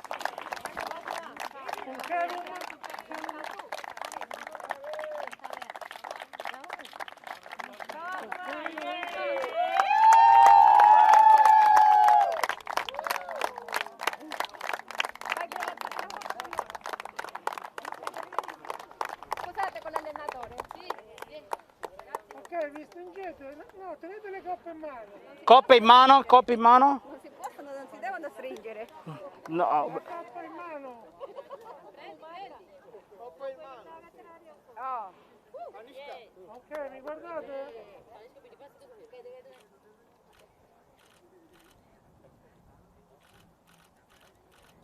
Grazie. Grazie a tutti, grazie, complimenti alla Roma. Come on.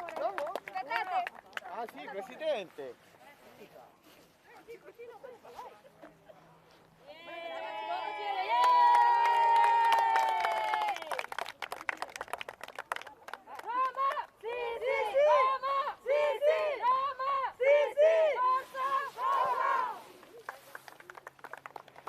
Grazie a tutti. Allora ragazze, se possiamo fare, togliamo un tavolo, togliamo questo tavolo, che facciamo la foto del Padova.